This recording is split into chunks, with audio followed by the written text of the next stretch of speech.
मेरा मानना है कि अगर आज आपको बात करनी है तो जिससे भी बात करें उसकी उम्र के बराबर खड़े होकर के उसकी भाषा में आप संवाद करेंगे तो बात दूर तक जाएगी। आपकी सभा में जो मुझे विषय दिया गया है उस पर मैं बोलूंगा, लेकिन जिसे हम गोधरा समझते थे और जिस गोधरा में 2002 में 1400 साल पहले ऊंट की पीठ पर खड़े होकर के खजूर तोड़ने वाली संस्कृति ने जो हाल किया वो पूरी दुनिया ने देखा। लेकिन मुझे यहां पर आकर पता चला कि इसका नाम गोधरा नहीं है, इसका नाम गौधरा है।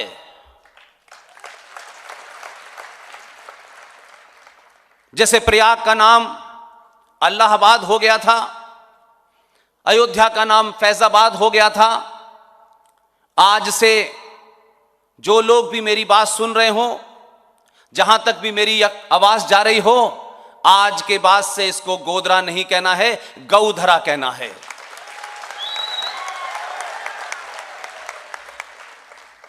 दूसरी, मुझे निजी तौर पे बहुत खुशी है कि गौधरा जहां गायों का सबसे बड़ा केंद्र हो पूरी दुनिया में, इस गौधरा में जब मैं सुबह यहां पहुंचा तो मुझे यह बात पता नहीं थी और सच में मैं बेहद खुश हूं। और ये सिर्फ खुशी आपके साथ साझा नहीं करना चाहता, बल्कि इस खुशी का कारण क्या है उसे मैं सार्वजनिक कहना चाहता हूं। ऐसा नहीं है कि सनातन ने बहादुर लोग और बहादुर महिलाएं पैदा नहीं की, यह सिलसिला कभी रुका नहीं। फर्क सिर्फ इतना ही हुआ है कि समाज ने बहादुरों का साथ देना कम कर दिया है और चाटुकारों और दलालों का साथ देना शुरू कर दिया है। इसलिए गुजरात में जब जब आता हूं, खुले मंचों से बिना लाग लपेट के दो बात जरूर कहता हूं मैं। 712 के बाद 2014 तक पहुंचने में, इस लंबे कालखंड में न सिर्फ हमने अपनी पहचान खोई, भाषा खोई, संस्कृति खोई, सरोकार खोए, आस्थाएं खोई, और अगर गुजरात में जो भी बाहर से आए जो गुजराती न हो, उसे गुजरात के लोगों का नमन करना चाहिए कि कम से कम 2014 में आपने जो सबसे आपकी प्रीशियस चीज थी उसे आपने गुजरात का काम निपटाने के बाद कहा अब दिल्ली में जाओ, वहां तुम्हारा काम है। लेकिन गुजरात के इस आज के दौर में भी बहुत योद्धाएं और बहुत छत्राणी बिना किसी की मदद लिए, सरकारों की मदद लिए अकेले निकल के लड़ रही हैं। बड़ौदा से चलकर आई। गुजरात में वो जो नाम है, उस नाम को सिर्फ मैंने फेसबुक पे, यूट्यूब पे देखा, उनको फॉलो करता रहा। बहुत सारे लोग मेरे साथी, जब जब मैं दिल्ली से चलता हूं, जो मेरी टीम के लोग हैं, मुझे चलते वक्त गुजरात में वो नाम याद दिलाते हैं कि उनका नाम मत भूलना। इसलिए कि गौधरा में उस नाम का अगर जिक्र नहीं हुआ तो मैं समझता हूं कि मेरी आज इस सभा में आकर के कोई बात कहना पूरी नहीं होगी। गुजरात की एक बेटी जिसने किसी से कोई सवाल नहीं किया, अपने रिटायरमेंट का इंतजार नहीं किया, एक बेहतरीन कैरियर का इंतजार नहीं किया, और जब उसको लगा कि मैं ये काम कर सकती हूं तो अगर मगर कैसे होगा, पैसा नहीं है, रुपया नहीं है, लोग नहीं है, नकारात्मक लोग हैं, ये सब भूल करके वो मैदान में उतरी। और आज पूरे हिंदुस्तान में एक ही नाम है और उसका जिक्र इसलिए जरूरी है कि यह गौधरा गायों का केंद्र है, और गायों को बचाने वाली रात के अंधेरे में बड़े बड़े 1400 साल पहले जो लोग आए थे, जिनकी संस्कृति में सिर्फ काटना ही लिखा था, चाहे वो इंसानों को काटें चाहे गायों को काटें, उनको खुली चुनौती दी। और सनातन संस्कृति की जो सबसे महत्वपूर्ण, सबसे आदरणीय, सबसे प्रिय, हमारी भावनाओं, हमारी आस्थाओं के केंद्र में जो गाय बचती है, उसकी रक्षा करने के लिए नेहा पटेल बड़ौदा से यहां आई हैं। नेहा पटेल से मैं चाहता हूं कि मंच पे आए, जिन्होंने आपको नहीं देखा, वो महिलाएं, वो बच्चे आपसे प्रेरणा लें कि आपके सामने एक बेहतरीन कैरियर था, आप चुन सकती थी, दुनिया में नाम कर सकती थी, लेकिन अंग्रेजी बोलते हुए, अंग्रेजी भाषा का ज्ञान होते हुए, विश्व की राजनीति का ज्ञान होते हुए एक ऐसा मार्ग चुना जिसमें बहुत ज्यादा आराम नहीं था। मैं नेहा पटेल को, ये मेरी छोटी बहन है, मैं इनके पीठ पीछे, इनके सामने लगातार एक ही बात कहता हूं। जो लोग मेरी बात सुनते हैं, जिनको लगता है कि मैं कोई बात ऐसी कहता हूं जो उनके मन मस्तिष्क के अंदर कोई उत्तेजना पैदा करती है, कोई खलबली पैदा करती है, उन सब से मेरी विनती है, पूरे गुजरात में जहां जहां मेरी बात आवाज जा रही हो, मैं जो बात सबसे आखिर में कहता हूं वो मैं नेहा पटेल के लिए कहना चाहता हूं।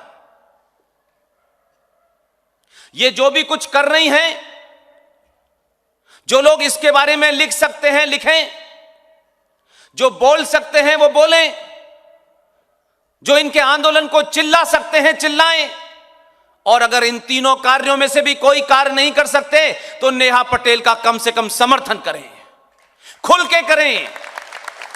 यहां से यह आवाज जानी चाहिए कि जिन लोगों ने उन्हें किसी षड्यंत्र का शिकार बनाया था, उनके हाथ पैर कपकपाने लगे, इतनी दूर तक जाएं, और यह आवाज और आपकी तालियों की गड़गड़ाहट एक जगह है, मैंने सुना है, फूल बाजार, वहां तक भी जाए।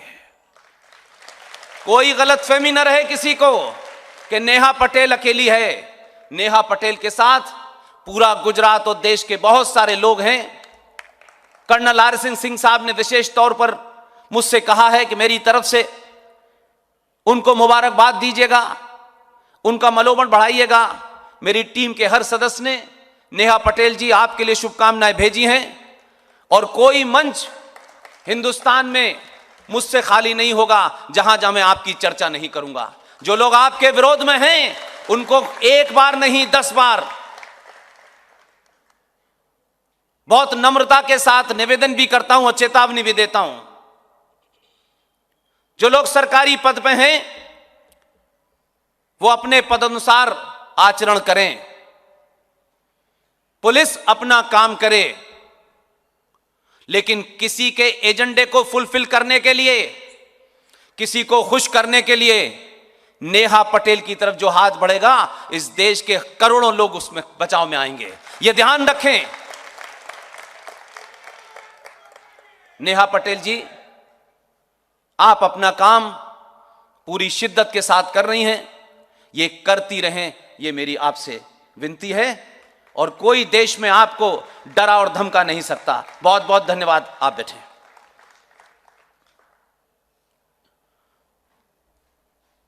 आज जो चुनौतियां हैं, अक्सर हम उन चुनौतियों के बारे में इस तरीके से रखते हैं कि इतना उलझाते हैं उस सवाल को, उस विषय को, कि एक आम जनमानस उसे समझ नहीं पाता है। अगर साफ शब्दों में आप विषय को सही तरह से रखें, शब्दों का अर्थ बताएं, क्योंकि शब्दों का अनर्थ पिछले 70 साल से इस देश में एक खेल बन गया है। मैंने अपनी हर स्पीच में कहा है कि राजनीतिक लोगों से मुझे किसी किस्म की शिकायत नहीं है, क्योंकि हर खेल के नियम होते हैं। अगर आप उन नियम को नहीं मानेंगे तो उस खेल में जीत नहीं मिलेगी। निजी सकता है कि आपको उस खेल के नियम पसंद ना हो, अच्छे ना लगें, लेकिन ऐसा नहीं हो सकता कि फुटबॉल के मैदान में आप उतरें और रेफरी से कहें हमें इसमें हॉकी के नियम चाहिए। यह नहीं हो सकता। शायद यही वजह है कि आजादी के बाद पहली बार जिन नियमों के तहत भारत में राजनीति हो रही थी, उस राजनीति में सनातनी ताकतें, हिंदूवादी ताकतें, राष्ट्रवादी ताकतें लगातार अपने आदर्शों के नियमों के तहत गेम खेल रहे थे। हजारों साल की संस्कृति और परंपराओं के कारण उनके अंदर कुछ चीजें घर कर गई थी कि हम अपने नियम को नहीं बदलेंगे, हम इन्हीं नियम से खेलेंगे, हारें या जीतें। जिस दिन भारत के लोगों ने खेल के नियम बदल दिए, उसी दिन 2014 पैदा हो गया। इसलिए आदर्शवाद अच्छा लगता है, बहुत उसकी व्याख्या होती है, लेकिन आदर्शवाद से दुनिया को नहीं जीता जा सकता। दुनिया को वही भाषा पसंद होती है जिस भाषा में वो समझते हैं। और एक राजनीतिक तो ऐसा है, अगर उनकी बातों को मैं पिछले 1917 से सुन रहा हूं, हर एक से वो यही बात कहते हैं। मुझे लगता है कि सबसे ज्यादा दुनिया की भाषा उसी आदमी को आती है। जब भी कोई बात होती है सार्वजनिक मंच पे आते हैं, और यह फर्क है सफेद रंग की खादी पहनने में और गेरुआ वस्त्र पहनने में।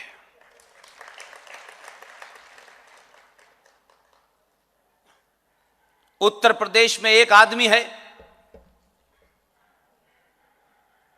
सुबह कब सोता है पता नहीं, कब उठता है पता नहीं। यह गेरुए वस्त्र का प्रताप है। पूरी दुनिया के लोगों को कहता है जिस भाषा में समझोगे उसी भाषा में समझा दूंगा। इतनी भाषाएं उसे आती हैं। और जब उसने यह भाषा बोलना शुरू की तो जो लोग उसको मजाक समझ रहे थे, बोले ये पूजा वूजा करने वाला आदमी होगा, ये क्या हमें समझाएगा। उसने एक आदेश दिया, आंदोलन करिए, आंदोलन करना लोकतंत्र में आपका अधिकार है। आंदोलन करते करते अगर बस जला दी और रेल जल गई, पूरा वीडियो है मेरे पास, जो जो जलाते हुए जिस जिस पकड़ा गया पूरे पैसे वसूल करूंगा। इतना ही आदेश दिया। कुछ लोग गफलत में थे क्योंकि 70 साल में उन्होंने राजनीति में जो लोग भी थे वो अलग अलग किस्म के दलाल थे, जो इस राष्ट्र को बेच करके अपनी दुकानें चला रहे थे। उनको गलत आदत लग गई थी, ये भी ऐसा ही होगा। आखिर तक नहीं माना, और जब नाम सार्वजनिक होने लगे तो उत्तर प्रदेश के मुख्यमंत्री निवास के बाहर 5-5 फीट लंबी दाढ़ियां, छोटे भाई का पजामा, बड़े भाई का कुर्ता पहने लोग बोले मौला माफ कर दे, एक बार माफ कर दे मौला। इसको कहते हैं जिसको जो भाषा समझ में आए उसी भाषा में जवाब देना चाहिए, और भाषा की मर्यादा का ध्यान रखना जरूरी है, लेकिन भाषा की मर्यादा भी इतनी न रखी जाए कि आप जो कहना चाहते हैं वो कह ना पाए। 2014 से पहले आप हिंदू नहीं थे, सनातनी नहीं थे, बिल्कुल भी नहीं थे। गुजरात के लोग भी 2002 से पहले न सनातनी थे न हिंदू थे। एक आदमी को 15 साल ट्रेनिंग दी आपने, हर किस्म का ऑपरेशन करना सिखाया। पूरी दुनिया इस भ्रम में रही है मीठा खाना खाते हैं, ये तो ऐसे काम करेंगे ही नहीं। आपने इसी धरती पर ये जो जगह है, इसका नाम मैं बार बार गौधरा इसलिए कह रहा हूं कि मैं सुबह उस ट्रेन को देखने नहीं गया था। मैं कोई नेता नहीं हूं जिसकी तस्वीर खिंचेगी, अखबार में लगेगी। मैं कभी चाहता भी नहीं हूं कि मेरी कोई तस्वीर आए। मैं उन 58 कार सेवकों को नमन करने गया था। मुझे खुशी है कि जब ये 2002 में ये सब हुआ तो पूरी दुनिया को अंदाजा नहीं था। इसीलिए मैं कहता हूं, अपने पे विश्वास रखिए, अपनी परंपराओं संस्कृति पे विश्वास रखिए, अपनी आस्थाओं पे विश्वास रखिए, और विश्वास को ऐसे मत बदलिए जैसे अक्सर आप बदल देते हैं। एक मंदिर गए, मंदिर में दुआ मांगी, दुआ पूरी नहीं हुई, दूसरे मंदिर चले गए। बेटे को पास कराना है तो भंडारा होगा, बेटी की शादी करनी है तो 5000 लोगों का भंडारा होगा। जिस तरीके से मंदिर में आप देवी देवताओं को बदलते हैं, आप अपनी आस्थाओं को मत बदलिए। अपनी आस्थाओं पर डगड रहिए। सरकारें आती हैं, जाती हैं, पार्टियां टूटती हैं, बिगड़ती हैं, कोई फर्क नहीं पड़ता है। इसलिए 2002 में जो भी कुछ यहां हुआ, जिन 58 कार सेवकों को, जिन जिहादियों ने यह सोचकर जलाया था कि हम इनका न सिर्फ मनोबल तोड़ेंगे, पूरे हिंदुस्तान, पूरी दुनिया में हम इनको कमजोर कर देंगे। उस वक्त दुनिया में किसी को नहीं पता था कि इसी प्रदेश की धरती से एक आदमी निकलेगा, 14 में दिल्ली पहुंचेगा, अकेला होगा। लोग उसको भी सीरियस नहीं ले रहे थे। लोगों ने समझा अकेला है, घेरो इसको। गुजराती इस मामले में पूरे बिजनेसमैन हैं। उन्होंने कहा यह अकेला पड़ रहा है। 5 साल के कारण लोग इसे थका हुआ समझ रहे हैं। आपने कहा दूसरा भेजो, और जब आपने दूसरा भेजा तो 5 साल में जो भारत का तंत्र था, सिस्टम था, जो व्यवस्था थी, वो ये सोच के बैठी थी कि 5 साल बाद हम ये चला जाएगा। देश कोई राजनेता नहीं चलाता, व्यवस्था चलाती है। 5 साल तक अकेले चलाई। 19 में जब दूसरा भेजा आपने, तो व्यवस्था को समझ में आ गया। अब उनको डर लग रहा है कि 24 में कौन आने वाला है। इसका असर होता है, जरूर होता है, जमीन पे होता है। आप 712 से जिस भाषा को सुन रहे थे, जिस जहालत को देख रहे थे, जिस आक्रांताओं को देख रहे थे, जिस मजहब की किताब में लिखा हो कि मुशरिक का कत्ल वाजिब है, मुशरिक मीन मूर्ति पूजक, उस किताब के लोगों से आपका कैसा भाईचारा हो सकता है? कभी नहीं हो सकता। और आप तो छोड़ दीजिए, आप तो फिर भी एक अरब परंपरा के लोग हैं। जिन लोगों ने प्रॉफिट मोहम्मद के दामाद को सुबह की फजर की नमाज में कत्ल किया हो, उनकी बेटी फातिमा का मर्डर किया हो, उनके बच्चों को मारा हो, उनकी दोस्ती आपसे हो सकती है? वो मोहम्मद के सगे नहीं हुए, आपके सगे होंगे। आप किस गलतफहमी के शिकार हैं? आप अपने निजी संबंधों को सार्वजनिक संबंध समझते हैं। किसी आपकी दोस्ती हो सकती है, किसी के साथ आपके निजी रिश्ते हो सकते हैं, लेकिन वो रिश्ते राष्ट्र के लिए नहीं हो सकते। इसीलिए इसी प्रदेश का एक आदमी 2019 में पहुंचा, दूसरे साथी को बुलाया, व्यवस्था में बैठे हुए लोगों को समझ में आ गया, नहीं ये तो सोता ही नहीं है। बहुत सवाल उठते हैं, मीडिया लिखते कब सोता है, कब खाना खाता है, जब देखो जब बोलने के मोड में रहता है, और जब लोग सुनते नहीं है टेलीविजन पे तो मन की बात रेडियो में कर देता है। कोई रास्ता नहीं छोड़ता। इसमें एक बात सीरियस है, वो ये जानता है कि 1000 साल कम से कम 712 से ये सनातनी अपने पुरुषार्थ को भूल गया, अपनी परंपराओं को भूल गया, अपने आदर्शों को भूल गया, बहादुरों को भूल गया, और कायरों को आपने अपना आदर्श बनाया। इसलिए कायर डरपोक आप पे राज कर रहे थे। इसलिए उसके हर एक्शन में, हर चलने में, उसके कपड़ों में, बातचीत में, खड़े होने में, हर चीज में सनातनियों को मैसेज है। समझने की कोशिश कीजिए। मैं जब असित भाई के घर से निकला तो मुझे बाहर 2 घोड़े खड़े मिले। मैं डर गया, मैंने कहा भाई घोड़े पे मत बिठाना, ये पता नहीं किधर ले जाएगा। उन्होंने कहा नहीं साहब आप तो जीप में खड़े होंगे और इस घोड़े के ऊपर शिवाजी की वेशभूषा में ये हमारा छोटा भाई और ये उनकी साथी, ये दोनों लोग घोड़े पर थे। मेरे मन में एक सवाल आया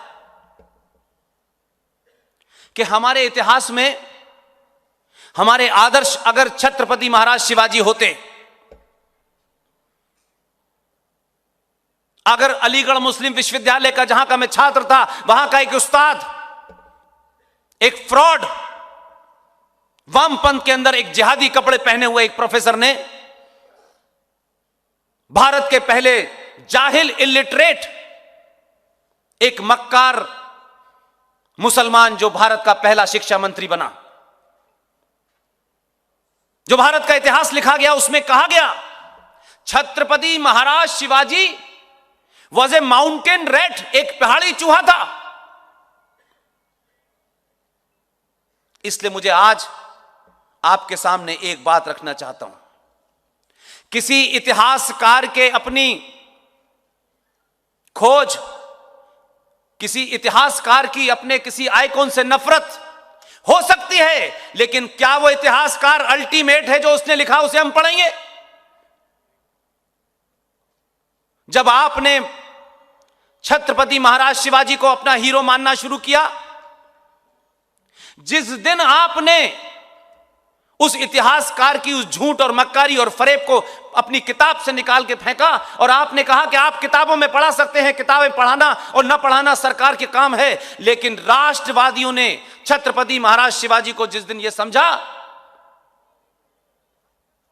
कि छत्रपति महाराज शिवाजी ने अफजल खान के इरादों को पहचान लिया था और वक्त रहते उस अफजल खान को अल्लाह मियां के पास पहुंचा दिया। मैं ये मानता हूं कि अगर छत्रपति महाराज शिवाजी के सही बात पढ़ाई जाती तो इस देश में अफजल गुरु की नस्ल पैदा नहीं होती।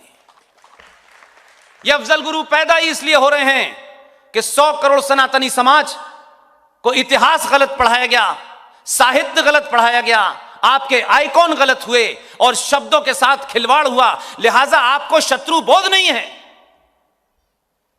भारत राष्ट्र के शत्रु ने इस तरीके के नैरेटिव गढ़े हैं कि आपके घर में शत्रु के नारे गूंज रहे हैं, आपके घर में शत्रु की भाषा बोली जा रही है, इसलिए कि हमने सब कुछ ये सोच लिया कि सब कुछ काम स्कूलों का है, यूनिवर्सिटीज का है।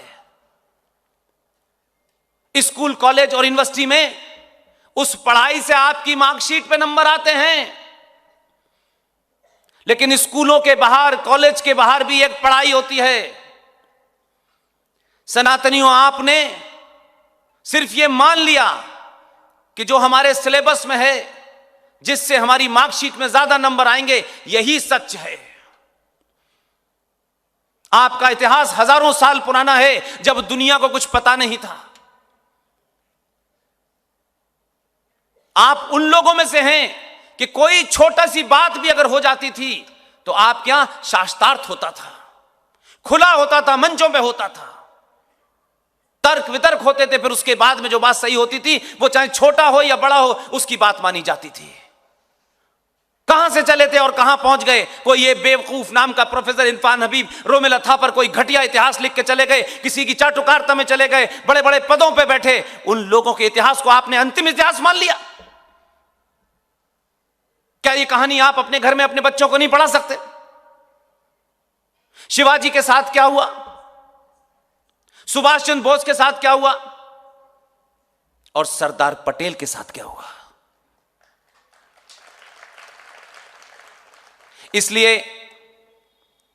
ये पूरे हजारों साल के बाद एक मूवमेंट है, ये एक क्षण है, एक लम्हा है। ऐसा ही नहीं है। जो भारत की खुफिया एजेंसी है रॉ, आप कभी किसी से मिले हैं चलते फिरते कि ये रॉ के एक आदमी है, ये घूम रहे हैं? वो रिटायरमेंट के बाद भी सार्वजनिक मंचों पे नहीं आते।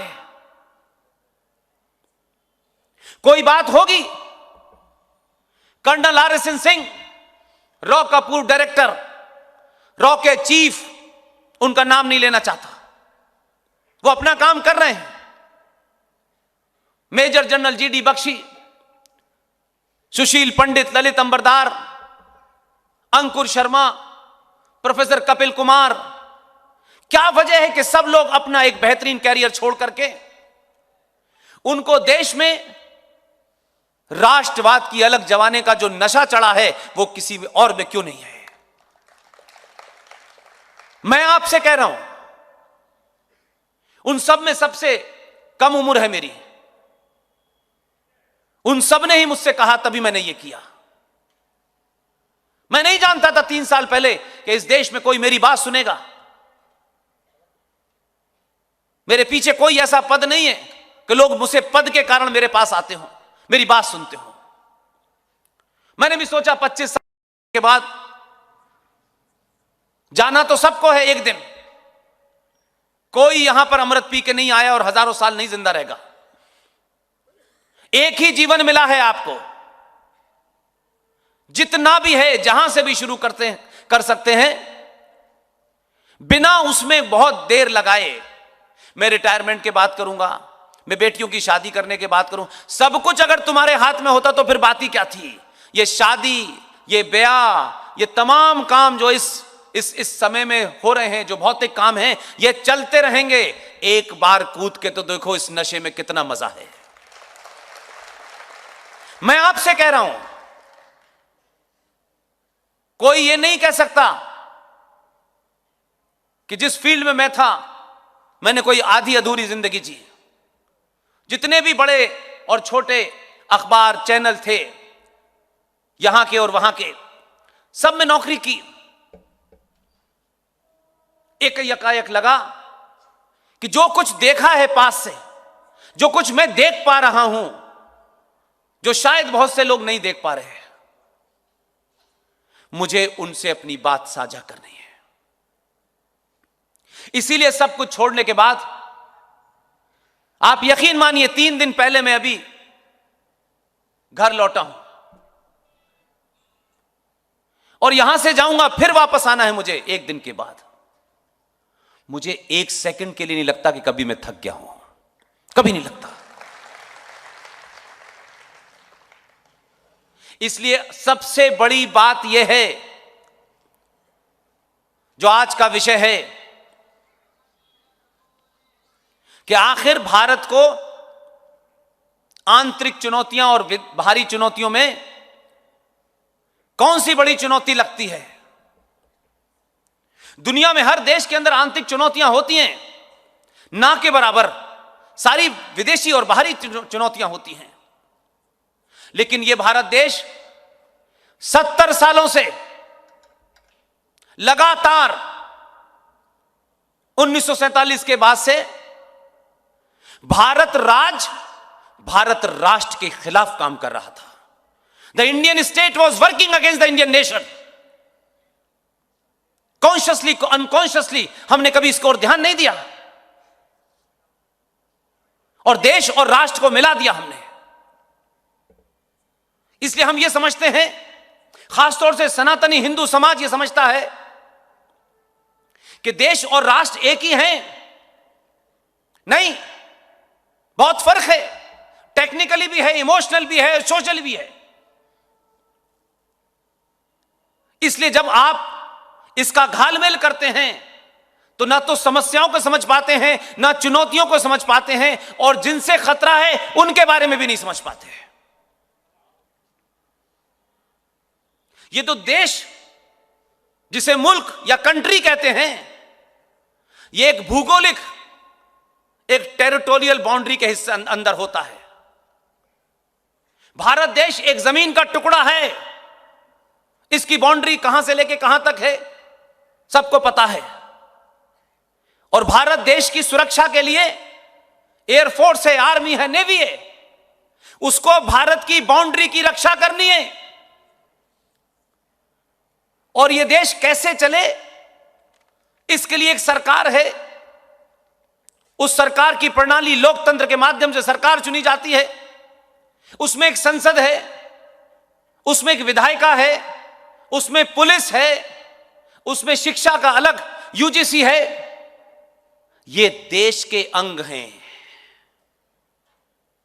देश को सरकार चलाती है, संसद चलाती है, जुडिशरी चलाती है, लेकिन राष्ट्र को आप और मैं चलाते हैं। और ये राष्ट्र क्या है, ये राष्ट्र कैसे शुरू होता है, इसकी क्या कल्पना है भाई। राष्ट्र हमारी आस्थाओं, परंपराओं, सरोकारों का एक भावनात्मक लगाव है, जिसे हम राष्ट्र कहते हैं। हर फंक्शन में, सरकारी हो गैर सरकारी हो, अक्सर आपने देखा होगा कि सरकारी फंक्शन हो, संवैधानिक फंक्शन हो, कोई प्रधानमंत्री हो, कोई गृह मंत्री हो, कोई सरकारी पद का व्यक्ति आए, तो आप देखें कि दो चीजें होती हैं। एक तो जनगण होता है, क्योंकि वो हमारे विधान का हिस्सा है। उसकी एक प्रक्रिया है कि जब वो होगा तो सबको खड़ा होना है। ये बात अलग है कि कुछ लोग नहीं खड़े हो रहे थे, उन्हें हम परमानेंटली खड़ा कर देंगे। वो खड़े ही रहेंगे, चिंता मत कीजिएगा। वो जनगण पूरा होने के बाद भी खड़े रहेंगे, ध्यान रखिएगा, अगले 10 साल में। लेकिन ये जो मंच पर संत महाराज बैठे हैं, ये हर फंक्शन के अंदर दीपों को जो जागृत किया जाता है, ये दीपों का जागृत करना, इन पे मंत्रोच्चारण करना, ये मेरे राष्ट्र का हिस्सा है। ये सरकारी फंक्शन हो तब भी होता है, और गैर सरकारी हो तब भी होता है। बनारस से मैंने ये बात शुरू की है। मुझे खुशी है कि यहां भी उसको दोहराया गया। आप जब भी किसी गैर सरकारी फंक्शन में जाएं, जहां कोई संविधान की बाध्यता ना हो, और संविधान पर बैठे हुए लोग या संसद की शपथ लिए हुए लोग भी अगर मंच पर बैठे हों, तो भी जब दीपों को आप जागृत करते हैं, तो साथ में मंत्रों का उच्चारण कंपल्सरी कर दीजिए। यह ऐसे फंक्शनों से होगा। और फिर दिल्ली में भी शुरू हो जाएगा। और यह बात कहते में मेरा यकीन है, विश्वास है। इस 3 साल के दौर में मैंने बहुत कुछ कहा है, सुना है, और इसलिए यकीन है कि अगर आप किसी बात को बाबुलंद आवाज को अपने पूरे विश्वास के साथ, धैर्य के साथ जब आप कहेंगे, हो सकता है 20-25 साल पहले आपकी आवाज कोई सुनता ना हो। जिसका जिक्र जगदीश भाई कर रहे थे, 370 को आपने बहुत सालों से सुना, लेकिन 35A को आपने मई 2014 से सुनना शुरू किया। चीफ जस्टिस तक नहीं जानते थे ये आर्टिकल 35A क्या बला है। हमने कहा 370 की जड़ में यही सबसे खतरनाक है। चीफ जस्टिस साहब ने फैसला दिया नहीं दिया वो तो चल रहा है अभी भी, लेकिन उस वक्त हमें यह लगा कि अगर रात के 1 बजे भी 2 बजे भी दोपहर में शाम में जहां मौका मिले वहां आर्टिकल 35A के अंदर जो भारत राष्ट्र विरोधी ताकतों ने जिस तरीके से उस धारा को मई 1954 के अंदर चुपचाप से भारत के संविधान में जोड़ा, इसको सच सच चिल्ला चिल्ला के बताइए। 100 से ऊपर सभाएं की, सिर्फ हमने यह बताया कि यह है क्या। इसलिए मैंने कहा कि 2014 के बाद मुझे इस बात की खुशी है कि संसद में सांसदों को बाहर रखेंगे, आवाज गूंजती है, जोर से गूंजती है, और जब लोगों को उस आवाज का जवाब नहीं मिलता तो धारा 370 भी हटती है और 35 भी हटती है। हमें इसकी कोई किसी किस्म की बाल बराबर भी हमें इस बात की कोई इच्छा नहीं है कि कोई हमको जाने। हम नहीं चाहते कि हमें जाने भाई। अनजान होकर के बड़े काम कर सकते हो, जनवाने की जब आदत बन जाती है तो फिर चिंता होने लगती है कि एमएलए की टिकट कब मिलेगी। देश में पहले ही बहुत सारे राजनीतिक लोग हैं, उन्हें चुनाव लड़ने दीजिए, उन्हें अपना काम करने दीजिए। और मंच पे महाराज बैठे हैं, संत जी बैठे हैं। मैंने बनारस में भी कहा, इलाहाबाद में भी कहा, जोर से कहता हूं, जब सबका काम बटा हुआ है, जो हमारी आदर्श परंपरा थी, तो राजनीति के खिलाड़ियों को साधु और संत मत बनाइए। उनसे किसी साधु होने की उम्मीद मत कीजिए। और साधुओं से मेरी विनती है, संतों से मेरी विनती है कि आप राजनीति में मत जाइए। हर खेल के नियम है, जिस खेल को आप जानते हैं वो राजनीतिक नहीं जानता, और जो राजनीतिक का खेल है वो आप नहीं जानते, क्योंकि आपने जो वस्त्र धारण किया है वो राजनीति को शोभा नहीं देता। इससे हमारा नुकसान होता है, क्योंकि जब आप राजनीति में जाते हैं, भोले वाले लोग आप समझते हैं कि जो दिखता है वही होता है। वहां ऐसा नहीं होता। जो दिखता है वो होता नहीं है, जो होता नहीं है वो दिखता है। आप इसमें फंसते हैं। और जो इस देश में गेरुआ वस्त्र से डरते हैं वो आपको ऐसी ऐसी चीजों में, माया जाल में फंसाते हैं, जिससे हमारी आत्मा आहत होती है। इसलिए मैंने शुरू में कहा, भारतीय राजनीति में जो खेल खेला जा रहा था उसमें आदर्शवाद की जगह नहीं थी। जिस दिन आपने खेल को खेल की भाषा में खेलना शुरू किया तो 19 साल के विजनरी का गुलाब का फूल और विश्व के सबसे बड़े अर्थशास्त्री का गणित फेल हो गया, और जिसके बारे में कहा जाता है कि ये कितना पढ़ा लिखा है, अंग्रेजी बोलता है कि नहीं बोलता, टाई पहनता है कि नहीं पहनता, क्या खाता है कि नहीं पहनता, उसी ने पूरी राजनीति पलट दी है। इसलिए राजनीति में आपकी डिग्री काम नहीं आती। राजनीति में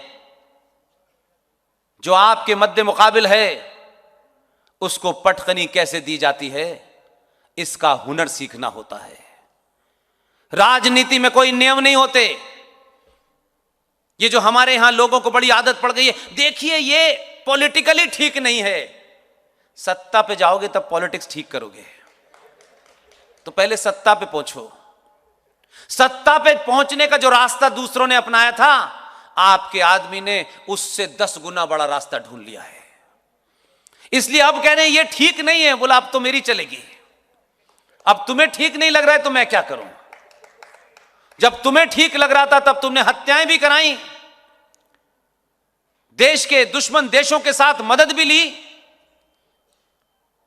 भारत के 100 करोड़ सनातनियों का सबसे पवित्र वस्त्र,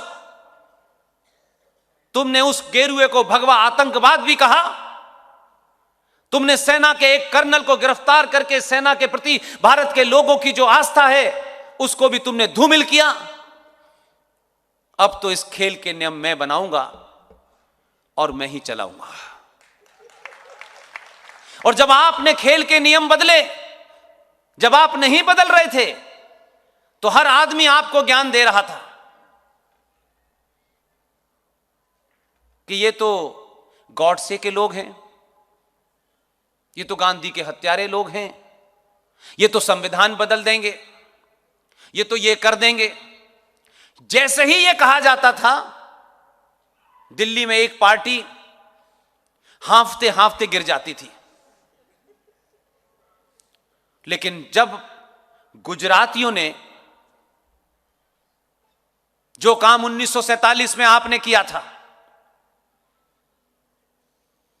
जिसके कारण आज तक हम ये भोग रहे हैं, उसका प्रायश्चित आपने 2014 में किया। ये मीठी मीठी बातें करना,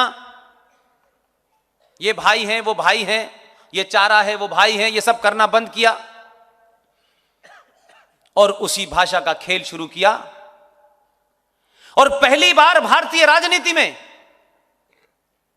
ये जो शब्द सेकुलर, जो यूरोप की कल्पना से भारत आया और भारत के संविधान में एक एजेंडे के तहत उसका ट्रांसलेशन धर्मनिरपेक्ष किया गया। क्योंकि आपको और मुझे यह बताया गया कि धर्म का मतलब होता है पूजा। तो झूठ बोला गया कि सारे धर्म बराबर हैं। नहीं, कतई नहीं है। यह काम जो हमारे साधु संतों को बताना चाहिए था, उन्होंने भी नहीं किया। समाज में जो लोग थे उन्होंने भी नहीं बताया। जो लोग राजनीति में नहीं थे उन्होंने भी नहीं बताया। हमारी परंपरा में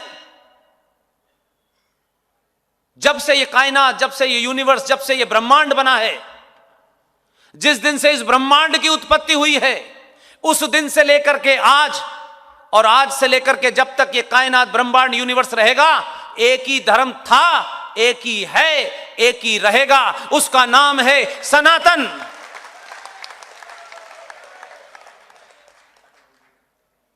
मजहब और धर्म में उतना ही फर्क है जितना नाली और समुंदर में है।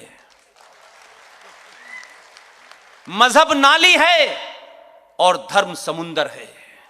हम वहां के हैं, हम कहां नालियों से अपना मुकाबला कर रहे हैं, कहां छोटे होकर के नाली के साथ खड़े होकर के हम उसके साथ कंपटीशन में लग गए हैं। धर्म हमारे यहां अपने दायित्व को, अपने कार्य को कहा जाता है। धर्म का मतलब हमारे यहां, हमारे साहित्य में पूजा पाठ नहीं है। इसलिए हम जिसको धर्म कहते हैं वो हमारी ड्यूटी है। एक प्रधानमंत्री की क्या ड्यूटी है, एक गृह मंत्री की क्या ड्यूटी है, एक मां की क्या ड्यूटी है, एक पिता की क्या ड्यूटी है, उस पिता का, मां का क्या धर्म है, पत्नी का क्या धर्म है, पति का क्या धर्म है। उस धर्म को कोई पूजा पद्धति की जरूरत नहीं होती। हमने उस धर्म को मजहब के साथ खड़ा कर दिया। न हमारी कोई किताब पैदा हुई है, न हमारा कोई पैगंबर पैदा हुआ है। और षष्ठी का नियम है, जो न पैदा हुआ है वो कभी मरता नहीं है। कोई 1400 साल पहले पैदा हुआ, कोई 2000 साल पहले पैदा हुआ, किसी की किताब आई, कोई पैगंबर आया, कोई मसीहा आया। न हमारा कोई पैगंबर है, न हमारी कोई किताब है। ये जब तक सृष्टि है तब तक सनातन है। ये मजहब आएंगे जाएंगे, मरते चले जाएंगे, आपको ही अनंत काल तक रहना है। अपने आप को बौना मत कीजिए, छोटा मत कीजिए और मूर्खों की तरीके से ये मंदिर मस्जिद बराबर है ये कहना बंद कर दीजिए।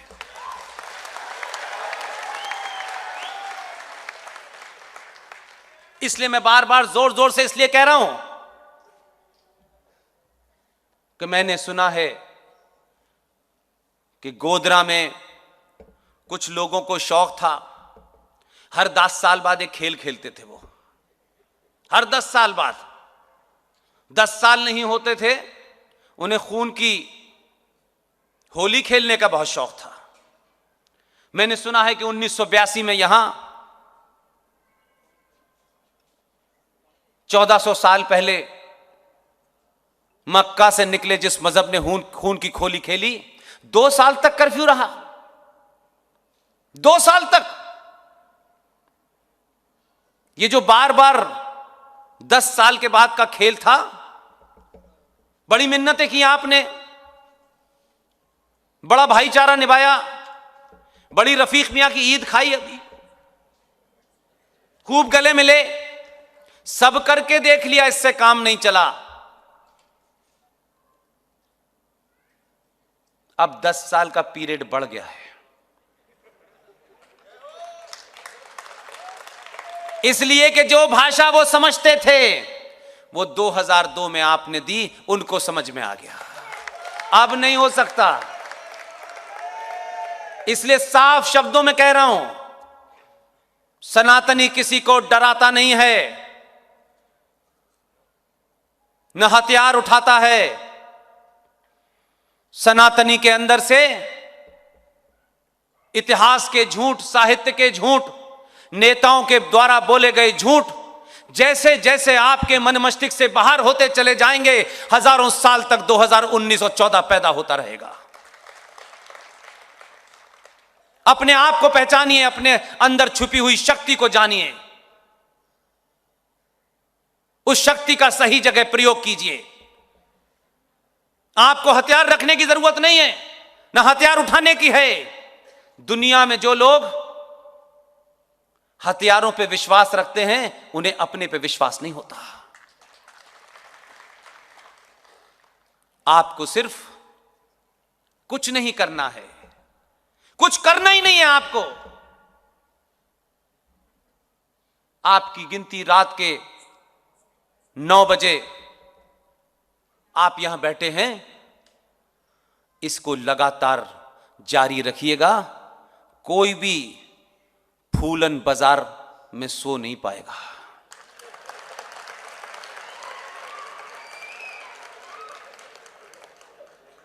शरीर की शक्ति से ज्यादा मन की शक्ति मजबूत होती है।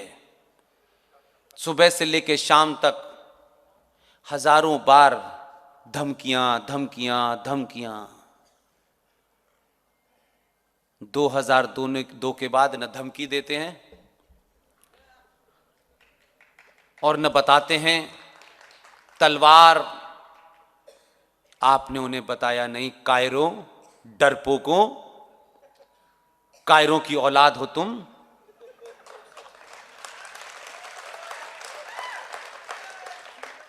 किस डरपोक की तुम औलाद हो यार? तुम चिल्लाते हो, वही चिल्लाता है गोल टोपी वाला।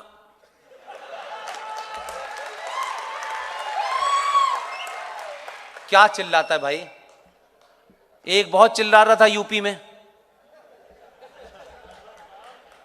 कहां है वो? एक को अभी हाल में एक झूठी धमकी देने के लिए देश की सबसे पुरानी पार्टी ने सोचा कि ये अगर यूपी में रह गया तो इसकी जीभ जरूर पलटने वाली है। उसे पंजाब में छुपा लिया। सुप्रीम कोर्ट के पास उत्तर प्रदेश सरकार ने सॉलिसिटर जनरल को भेजा, मजबूती के साथ केस रखा और कहा तुम्हारे चचा जान तो वाइस प्रेसिडेंट थे, वो अब नहीं रहे, अब तुम्हारी भरपाई होने वाली है। वो जाने वाला है 2 हफ्ते में।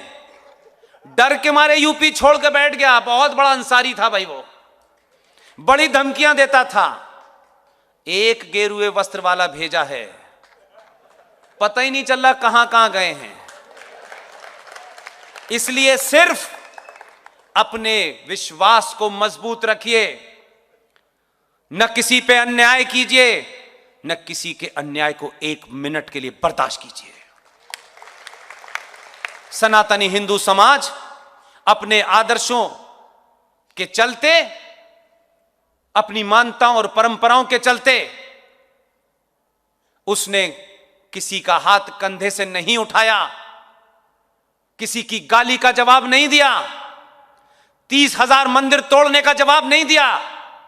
आपकी सहनशीलता को, आपके इस आदर्श को कुछ लोगों ने कायर समझ लिया। ये कायर हैं, कुछ भी कर लो। ये बात अलग है कि हिंदू के नाम पर इस देश में 28 पार्टियों ने सरकारें चलाई और जो कायरता का परिचय दिया उससे दुनिया के सबसे जाहिल लोग, अनपढ़ गंवार लोग, बलात्कारी सभ्यता के लोग, लूट के वाले सभ्यता के लोग, उनको लगने लगा ये कोई सनातन वनातन लोग नहीं है, ये डरपोक लोग हैं। उन्होंने आपको चुनौतियां देना शुरू कर दी। आप उनको चुनौती मत दीजिए। हैदराबाद वाले से पूछिए, तुम हमें चुनौती दे रहे हो, हमें 15 मिनट का टाइम मांग रहे हो, हमसे मांग रहे हो। तुम्हारे बाप दादा इतने कायर थे कि तलवार के जोर पे शलवार पहन ली उन्होंने।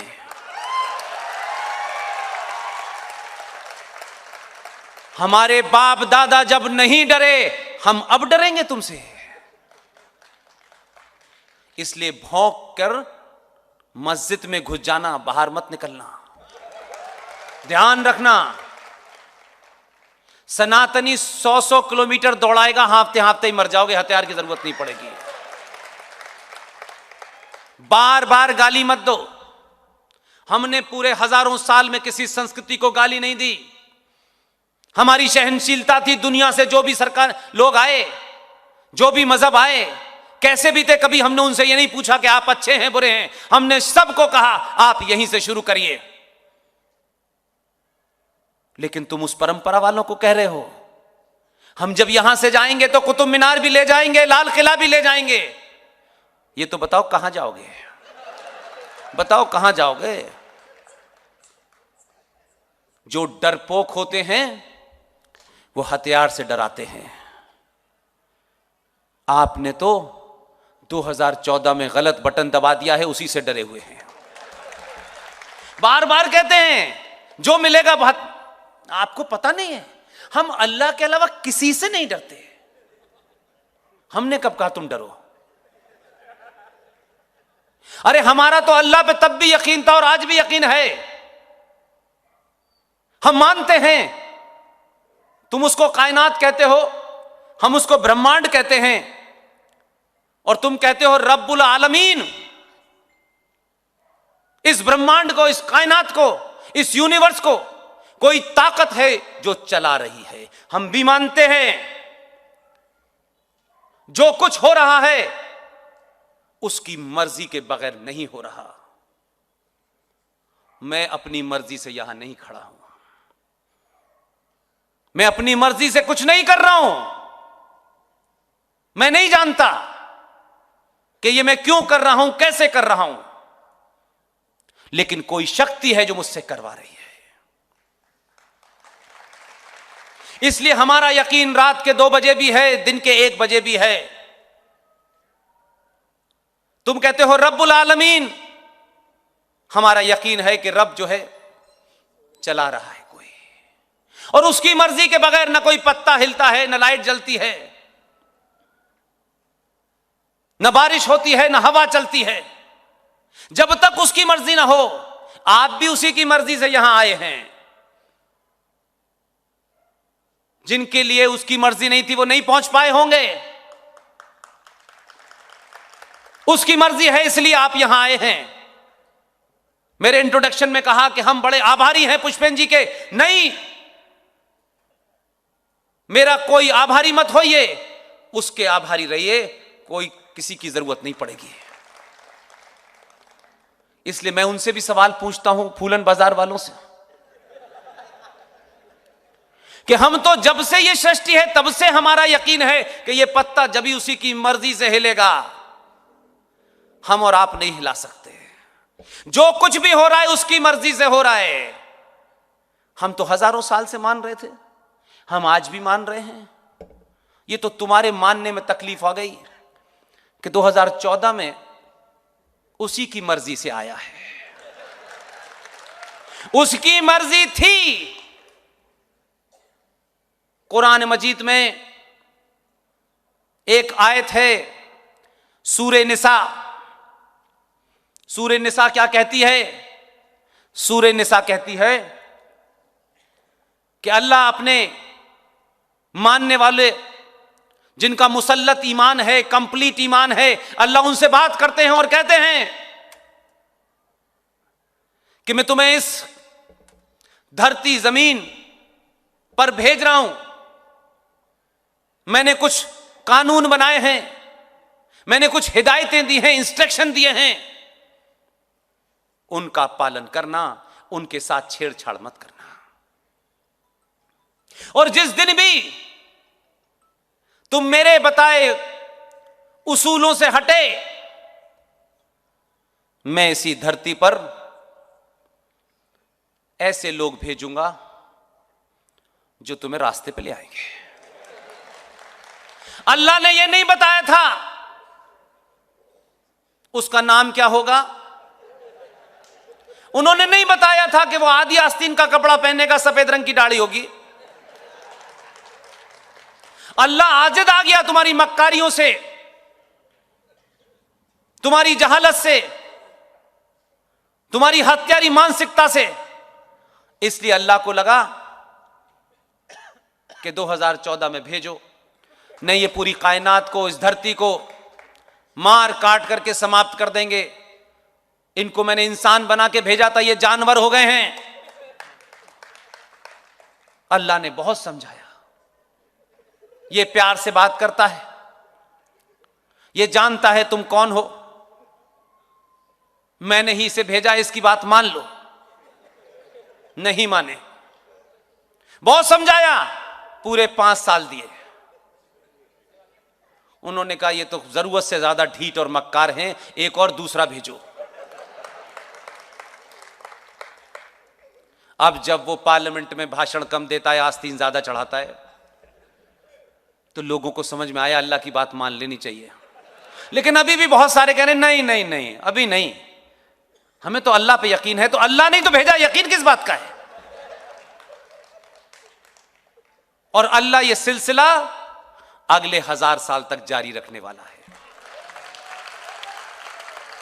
ये ध्यान रखिए कि प्रॉफिट मोहम्मद के आने से पहले 1,24,000 पैगंबर आए थे। ये आखिरी है, इन्होंने कहा मेरे बाद कोई नहीं आएगा। बहुत लंबे समय के बाद उसको समझ में आया कि इस्लाम की अगर पहली मक्का के बाद कोई मस्जिद बनी तो भारत की धरती पे बनी। अल्लाह जानता है कि इस धरती पे कौन लोग रहते हैं, इसलिए उसने मस्जिद भी अपनी पहली यहां बनी। आपने उसकी कमजोरी समझ ली। चुनौती दे रहा था एक यूपी में, तुम्हारी औकात क्या है, तुमने हमारे बाप दादाओं के जूते पहुंचे हैं, तुम्हारी औरतें हमारे हरम का हिस्सा थीं, आजकल जेल में है। जिस आदमी को घेर करके हत्या करने की कोशिश की, पार्लियामेंट में मुझे उसके आंसू याद हैं। गुस्सा था, आक्रोश था उस आदमी के अंदर। उसने अपनी बात पार्लियामेंट के सामने रखी कि मैं चुना हुआ एक सांसद हूं और सरकार मेरी हत्या करना चाहती है। कुछ लोग बहुत खुश हो रहे थे, देखा हमारे डर से इसके आंसू निकले। उत्तर प्रदेश में ऐसा भेजा है कि 16 करोड़ के आंसू निकल रहे हैं, सुबह शाम निकल रहे हैं। जो 5 वक्त की पढ़ते थे अब 15 वक्त की पढ़ रहे हैं, तब भी काम नहीं आ रही। जो अल्लाह से बगैर माइक के बात करते थे, अब सुबह शाम अजान दे दे के कह रहे हैं अल्लाह बचाओ। इसलिए मैंने कहा अत मत करो। 2002 तुमने अति की, यहीं से निकल के प्रधानमंत्री बना। इसलिए अगर अल्लाह के मानने वाले भी हो तो कम से कम हमसे झूठ बोलते हो समझ में आता है, अल्लाह से झूठ मत बोलो। इनको कुरान शरीफ चाहिए, इनको पर्सनल लॉ बोर्ड चाहिए, इनको सिविल कानून अलग से चाहिए, इनको निकाह हलाला की परमिशन चाहिए, इनके मजहब में कोई दखलंदाजी न दी जाए उसके लिए अलग से मुस्लिम पर्सनल लॉ बोर्ड चाहिए। सब ले लिया। तुम तो अल्लाह और कुरान के भी प्रति ईमानदार नहीं हो यार। तुम समझते हो कि कुरान तुम ही पढ़ोगे। अरे कुरान थोड़ा बहुत तो हमने भी पढ़ा है, जितना पढ़ा है उतने ही काम का है, बाकी नहीं पढ़ा हमने। हम भी उतने ही पढ़ते हैं जितने काम की चीज होती है, क्योंकि कुछ और भी पढ़ना है हमें। बताइए, जिस मक्का से इस्लाम निकला वहां न कोई मस्जिद का झगड़ा है, और कुरान के हिसाब से, इस्लाम के हिसाब से ये अपने आप को मक्का जहां मोहम्मद साहब पैदा हुए तो उससे बड़े अल्लाह मियां ये उनसे बड़े मुसलमान हैं। जहां प्रॉफिट मोहम्मद उस कम्युनिटी हॉल में नमाज पढ़ लिया करते थे, कभी कभी उसको सऊदी अरब ने बहुत पहले तोड़ के समतल कर दिया। सऊदी अरब में रोज मस्जिदें बनती हैं, रोज तोड़ दी जाती हैं कि इस्लाम में मस्जिद पवित्र स्थल नहीं है, सिर्फ एक नमाज पढ़ने की जगह है। जैसे रेस्टोरेंट एक खाना खाने की जगह है, जरूरत पड़ती है रेस्टोरेंट तोड़ दिया जाता है, दूसरी जगह बन जाता है। इसी तरीके से इस्लाम में यह कब्रों का कंसेप्ट नहीं है, नहीं है। ये झूठ और मक्कारी सिर्फ साउथ एशिया में चल रही है।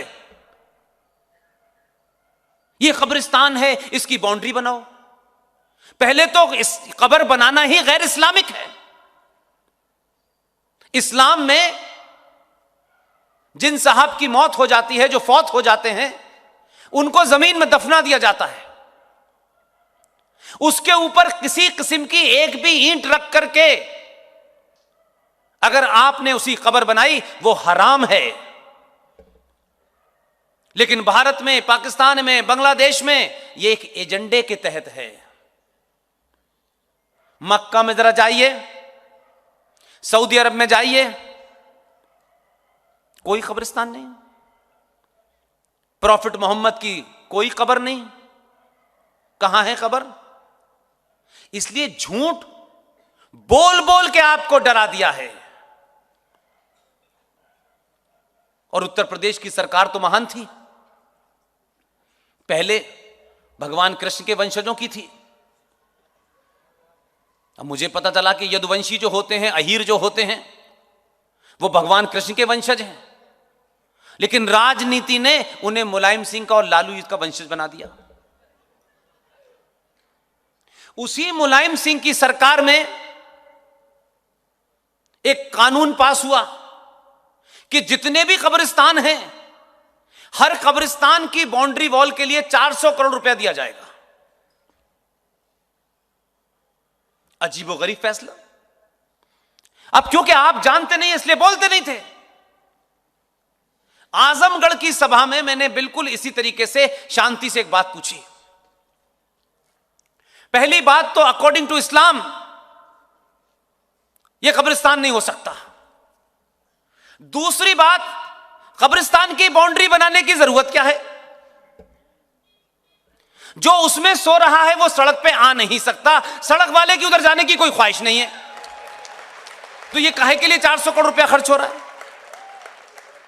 लेकिन ये धंधा चल रहा है हमारे यहां, किसी भी तरह खुश करो।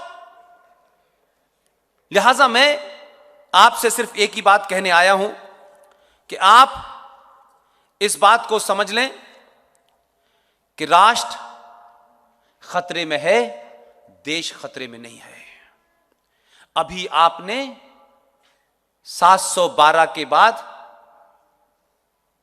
भारत की धरती पर एक ऐसे राजा को बिठाया है जो राष्ट्र को बचाना जानता है। और जिस दिन भी एक एक बच्चा, 100 करोड़ सनातनी, करोड़ों साधु संत, प्रोफेसर, रीडर, बहन, बेटी, मां, जिस दिन भी इस बात को समझ जाएंगे कि राष्ट्र को बचाने की जिम्मेदारी सरकारों की नहीं होती, मंदिरों को बचाने की जिम्मेदारी सरकार की नहीं होती, मेरी आस्थाओं की रक्षा करना सरकार की जिम्मेदारी नहीं होती। सरकार सड़क बनाती है, एयरपोर्ट बनाती है, कानून बनाती है, पुलिस काम करती है, आर्मी काम करती है, लेकिन राष्ट्र का निर्माण अपनी आस्थाएं, अपनी संस्कृति और अपने सरोकारों को राष्ट्र में रहने वाले राष्ट्रवादी बचाते हैं। इसलिए इस राष्ट्र को आपकी जरूरत है। मैंने कहा कि 2014 से पहले इस देश को जो चुनौतियां थीं, उसका इलाज आपने ढूंढा और वो काम ठीक कर रहा है। इसलिए गुजरात में बम धमाका, कोयंबटूर में बम धमाका, दिल्ली के हाई कोर्ट के बाहर बम धमाका, बनारस में हनुमान जी के मंदिर के बाहर धमाका, ये जो धमाके चल चल करके पटना की रैली तक पहुंच रहे थे, कहां गए ये लोग? 2014 के बाद से मिल नहीं रहे। क्योंकि मैंने कहा कि आप ऊंच नीच, ब्राह्मण, ठाकुर, बनिया, आप इतने साल तक इससे एक्सपेरिमेंट करते रहे हैं। थोड़ी देर के लिए यार, आपको अगर अपनी जाति का घमंड भी है, दंभ भी है, तो अपनी जाति को अपने परिवार के अंदर शादी ब्याह कर्म कांड के लिए रखिए। घर की चौखट पार करने के बाद सिर्फ अपने आप को सनातनी समझिए।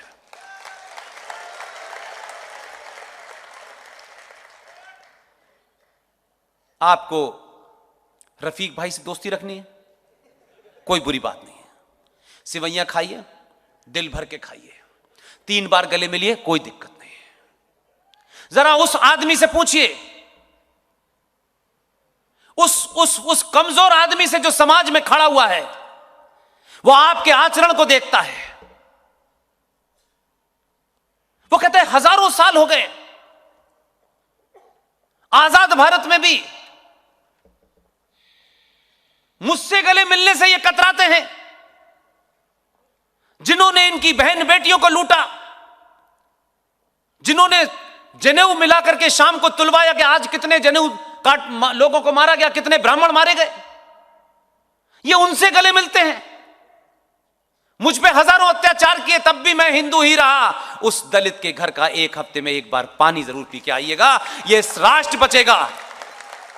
मैं कोई राजनीतिक दल का आदमी नहीं हूं, कोई काट पाट आदमी नहीं हूं। जिन्होंने आपकी रक्षा की, जो आपकी फ्रंट लाइन थे, आपने अपने गैर जरूरी दंभ भरने के कारण, इस तथाकथित झूठी शान के कारण इस जाति को समझ लिया कि ये जाति सब कुछ है। हिंदू सनातनी समाज जातियों में बटा है, जातियों में बटा है, ये कहने वाले लोग भी उनको समझाते नहीं हैं। वो भी चाहते हैं कि आप बटे रहें। मैं मानता हूं कि हिंदू सनातनी समाज के अंदर कुछ कमजोरियां आ गई हैं। वो जातियों में नहीं बटा है, वो पार्टियों में बटा है। और आप पार्टी की विचारधारा को ही सब कुछ समझते हैं। पार्टी आने जानी है, पार्टियों की क्या विचारधारा है, उनकी क्या विचारधारा है, उनके विचार में और आचार में कोई फर्क है? वो यहां थे तो राष्ट्रवादी थे, वहां चले गए तो कुछ और हो गए, वहां से यहां आ गए तो साधु हो गए, वहां से वहां चले गए तो क्रिमिनल हो गए। वो कोई फर्क पड़ता है उससे? और आप 100 करोड़ हैं तो आपसे किसी को डरने की जरूरत नहीं है। लेकिन 100 करोड़ लोगों को हर चलता फिरता, उठाई गिरा, चोर उचक्का, डकैत, बदमाश आपको चलते फिरते गाली देगा, आपकी बेटी को सड़क से उठा के ले जाएगा, आपकी जमीन पे कब्जा कर लेगा, सरकारी जमीन पे कब्जा हो जाएगा, और आप उससे लड़ेंगे नहीं, वो चले आएंगे और डर जाएंगे? नहीं। सिर्फ एक ही फर्क है जिसकी तरफ मैं इशारा करना चाहता हूं। कुछ ऐसे भी लोग हैं, 20-25 करोड़ लोग, वो सामाजिक तौर पर उनका फंडा क्लियर है, उसमें कोई कंफ्यूजन नहीं है। वो जानते हैं कि हम 25 से 30 करोड़ लोग हैं, हम भारत की पार्लियामेंट में 283 एमपी मुसलमान नहीं भेज सकते, वो जानते हैं। उनको भारत राष्ट्र के माध्यम से भारत देश पे कब्जा करना था, तो उन्होंने एक नया डिवाइस निकाला। उन्होंने कहा कि हम 25 करोड़ समाज एकजुट रहते हैं। आपको दिखाने के लिए कोई अहले हदीस है, कोई बरेलवी है, कोई देवबंदी है, कोई शिया है, कोई सुन्नी है, कोई असलाफ है, कोई अशराफ है, ये तो करा उन्होंने। लेकिन पॉलिटिकल पावर को बारगेन करने के लिए सिर्फ अगर समाज एकजुट हो जाए, राष्ट्र के प्रति हो जाए, अपने स्वार्थों से ऊपर उठ जाए, तो देखिए मैं एक आपके सामने घटना रखता हूं। आपको 2014 का इंतजार क्यों करना पड़ा? इसलिए कि आप भारतीय राजनीति में थे ही नहीं। भारतीय राजनीति में आपका वोट बैंक नहीं था। अब आपको ताज्जुब लगेगा कि आप गिनती में 100 करोड़ हैं, तो आपका 50-60 करोड़ वोट बैंक था, तो आपने उसको कभी समझा कि आपका वोट है? नहीं समझा आपने। उन्होंने अपनी ताकत एक सामूहिक समाज के तरह समझी। वो जानते थे कि प्रधानमंत्री उनका नहीं होगा, राष्ट्रपति उनका नहीं होगा, पूरी कैबिनेट उनकी नहीं होगी, तो हम क्या करें? तो जब समाज एकजुट होता है, अपने निजी स्वार्थों से ऊपर उठता है, तो एक घटना बताता हूं, उससे आपको समझ में आ जाएगा। एक 70 साल की महिला जो अपने पति से तलाक चाहती थी, मुसलमानों के हर दुकानों पे उसने दरवाजा खटखटाया। इस्लाम के हिसाब से उसने कहा मुझे तलाक चाहिए, नहीं दिया। आखिर में थक करके वो सुप्रीम कोर्ट गई। सुप्रीम कोर्ट में 3 जजेस की बेंच ने उस शाबानो के हक में फैसला दे दिया। यहां से असल बात शुरू होती है, यहां से देखने की बात है। भले ही सुप्रीम कोर्ट ने फैसला दिया हो, भले ही मानवता के रूप में वो ठीक लगता हो, लेकिन उस समाज को यह लगा कि मेरे मजहब, मेरी आस्थाओं में भारत की सुप्रीम कोर्ट दखल कैसे दे सकती है। गलत या सही, यह बहस यहां नहीं है। देश में 409 मेंबर ऑफ पार्लियामेंट की सबसे ताकतवर सरकार थी, और देश का सबसे आधुनिक कंप्यूटर युग का सबसे युवा प्रधानमंत्री देश में था। 409 मेंबर ऑफ पार्लियामेंट की सरकार को 25 करोड़ भीड़ ने सड़कों पे, संसद के अंदर इतना दबाव पैदा कर दिया कि 409 मेंबर ऑफ पार्लियामेंट की पार्टी और सरकार झुक गई, और सुप्रीम कोर्ट के फैसले को संसद ने पलट दिया। क्या यह गिनती आप में नहीं थी? जो आपके खिलाफ कानून बन रहे थे और आप बोले नहीं, और आप अपने स्वार्थों में शामिल थे, और आप ये समझते हैं कि आपने सरकार को जिता दिया है, लिहाजा सरकार के सारा काम है। सरकार सब कुछ नहीं कर सकती मेरे भाई। सरकार बहुत सारी चीजों से बंधी हुई होती है। हम यहां बैठे बैठे सोचते हैं सरकार को यह कर देना चाहिए, आज मोदी को यह कर देना चाहिए, कल यह कानून ले आना। नहीं ऐसा होता भाई। जब तक आपकी सामूहिक शक्ति उसके पीछे सड़कों पे नहीं खड़ी होगी, यह यूनिफॉर्म सिविल कोड नहीं आएगा, यह पॉपुलेशन कंट्रोल बिल नहीं आएगा। इसलिए आप उस चीज को, जिसकी तरफ बार बार इशारा कर रहा हूं मैं, जिस दिन समाज तय कर लेगा यह राष्ट्र हमारा था, हमारा है और अनंत काल तक रहेगा, लिहाजा हमारे निजी स्वार्थ कुछ भी हो, इनकम टैक्स में छूट मिली कि नहीं मिली, जीएसटी में छूट मिली कि नहीं मिली, जिस दिन इससे ऊपर उठ जाएंगे और आप 1 करोड़ लोग, 100 करोड़ में से 1 करोड़ लोग मैंने मिशन 5 करोड़ शुरू किया है।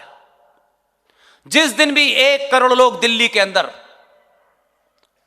शांति के साथ यह तय करके बैठ जाएं कि हम यहां से जब उठेंगे, जब जनसंख्या नियंत्रण कानून सरकार पार्लियामेंट में पास करे, और यह हमारे लिए नहीं है, हमारे निजी स्वार्थों के लिए नहीं है, इसलिए हम उठा रहे हैं कि इस राष्ट्र को जनसंख्या नियंत्रण कानून इसलिए चाहिए कि हम आदर्शवादी लोग हैं, इसलिए छोटी छोटी बात को भी अपने जीवन में उतार लेते हैं। हमने इस नारे को आत्मसात कर लिया, हम दो हमारे दो।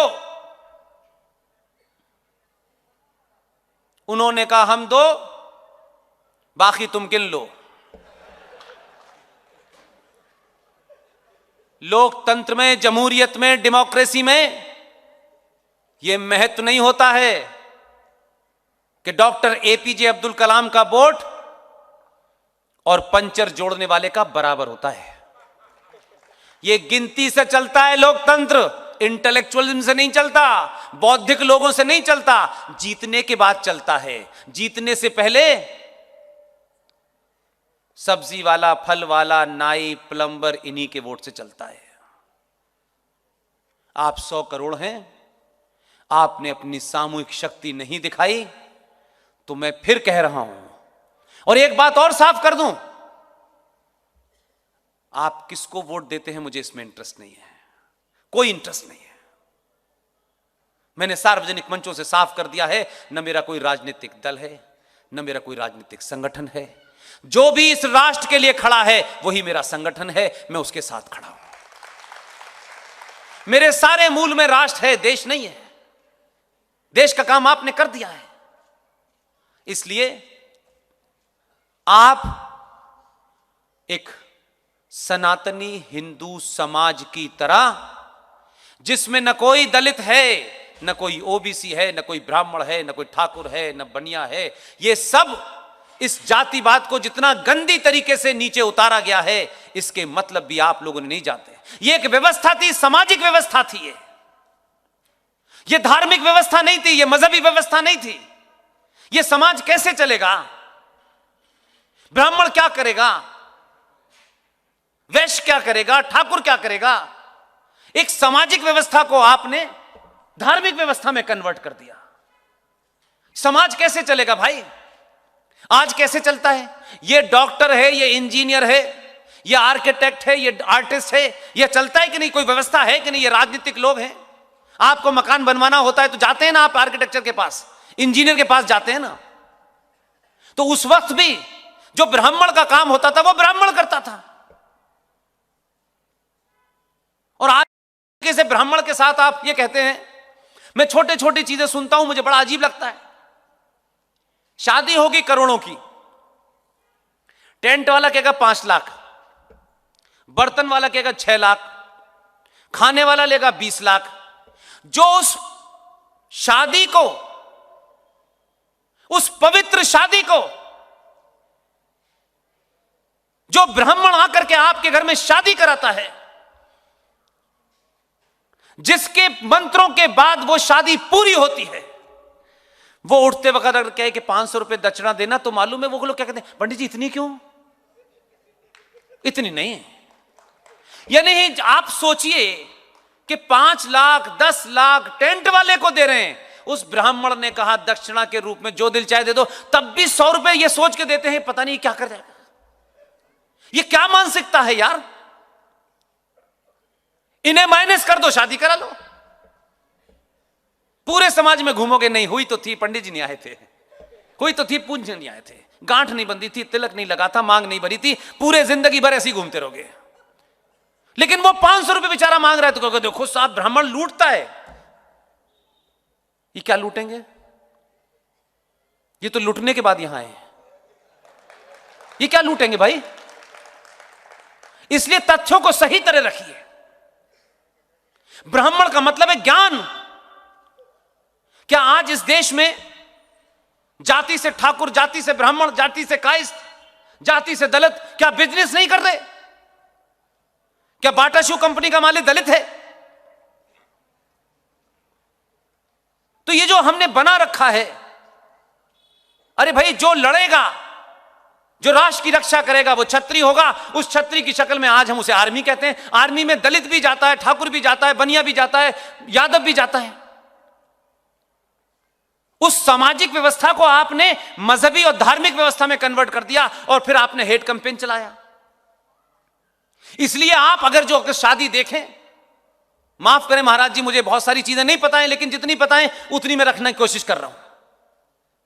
हिंदू सनातन में शादी के जितने संस्कार हैं उसमें नाई की बड़ी भयानक भूमिका है, उसमें घर में आने वाली भंगन की बहुत बड़ी भूमिका है, उसमें धोबी की भूमिका है, उसमें सबकी भूमिका है। याद रखिएगा, जिन जिन का मैं नाम ले रहा हूं ना, अगर वो अड़ गए तो बारात आगे नहीं जाती है, जाती नहीं है। फिर पंडित जी लाख कोशिश करने नहीं जाएगी। वो नाई तय करेगा कि घोड़ी पे कैसे बैठेंगे। अगर आपने नहीं सुनी उसकी तो नहीं चढ़ेगी। लेकिन उस व्यवस्था में था, ये पूरी व्यवस्था हमारे लिए इसीलिए बनाई गई थी। लेकिन आपके लोगों ने तथाकथित इधर उधर का ज्ञान लेना शुरू करा। और कैसा ज्ञान आपने लिया? आप कहां से चले थे मेरे भाई, कहां आ गए?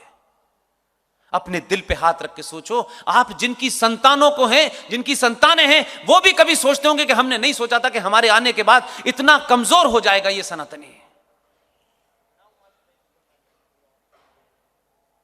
आप जरा गौर करें अपने बारे में कि भाई पूरी दुनिया आपको क्या मानती थी। आपने तो पूरी दुनिया को ज्ञान दिया और आज वही ज्ञान आपको क्या दे रहे हैं? अमेरिका वाले आपको बता रहे हैं कि ऑर्गेनिक फूड खाना चाहिए। यह हालत मालूम है क्यों हुई है हमारी? क्योंकि हमने तरक्की और विकास का मापदंड और उसकी परिभाषा कपड़ों से तय करना शुरू कर दी है। लिहाजा आपके यहां जो अनर्थ हुआ, और यह बात मैं इसलिए कह रहा हूं कि आप 1835 की ब्रिटेन की पार्लियामेंट की वो डिबेट देखिए, वहां की लाइब्रेरी में चले जाइए, सारे डॉक्यूमेंट पब्लिक में आ चुके हैं। मैकॉले ने जो भाषण दिया, जो लंदन की पार्लियामेंट ने पूछा उनसे कि भारत में ऐसे कौन से कारण हैं जिनके कारण न भारत में कोई लावारिस है, न कोई अनाथ है, न कोई अनएम्प्लॉयड है। मैकॉले ने अपने भाषण 1835 में कहा, खड़े होकर के पार्लियामेंट में, कि भारत के अंदर एक व्यवस्था है, उस व्यवस्था में न कोई गरीब रह सकता है, न कोई भूखा रह सकता है, न कोई अनपढ़ रह सकता है। उस व्यवस्था को गुरुकुल कहते हैं।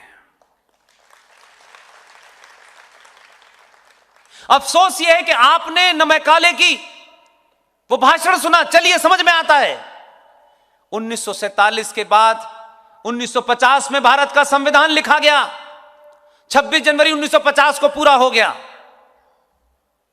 अगर आपके अंदर वो जिज्ञासा होती, वो हलचल होती कि क्या वजह है, ऐसी हालत क्यों हुई है, तो आप देश भर में कई सारे 10-15 लोग दीवाने हुए घूम रहे हैं, आप भी दीवाने हो जाते हैं। 1950 के संविधान में जब वो पूरा बन गया, डॉक्टर भीमराव अंबेडकर ने डॉक्टर राजेंद्र प्रसाद को बुला के कहा, यह चीज कोई बताता नहीं है, एक बार हिम्मत है तो जरा उन तथ्यों को इस समाज के सामने रख दो, यह समाज जान जाएगा कि क्या हुआ है। कोई नहीं जानता, मैं आपको बता रहा हूं, तथ्यों के साथ बता रहा हूं। यहां सांसद साहब बैठे हैं, इनसे पूछिएगा, ये संसद में जाते हैं। मुझे 25 साल पत्रकारिता में जाने का बहुत मौका मिला, इसलिए मैंने कहा जो दिखाई दे रहा है वो तो सबको दिखाई दे रहा है, जो नहीं दिखता उसको देखने की आंख जिस दिन पैदा हो जाएगी, सनातन को कोई दुनिया चैलेंज नहीं कर सकती। जिस गुरुकुल के बारे में मैकॉले 1835 में इंग्लैंड की पार्लियामेंट में बोलता है, बाबा साहब भीमराव अंबेडकर ने संविधान जब पूरा लिख गया, लिख के तैयार हो गया, डॉक्टर राजेंद्र प्रसाद को बुलाया। और ये वो जानते थे कि जो विजनरी हैं, गुलाब का फूल सफेद कबूतर उड़ाते थे, उन पर टाइम वेस्ट नहीं किया, क्योंकि वो तो ट्रांसफर ऑफ पावर के माध्यम से 47 से पहले ही प्रधानमंत्री बन गए थे। और जिस सरदार पटेल ने आपके यहां, आपके शहर से वकालत शुरू की, उसके साथ जघन्य अपराध में गांधी जी शामिल हैं। ये मैं नहीं कह रहा, ये मेरी बात नहीं है मेरे भाई, ये मैं नहीं कर, मैंने कहा ना, मैं कुछ कहता ही नहीं, मैं सिर्फ अपनी बात रख करके नाम बता देता हूं। जेपी कृपलानी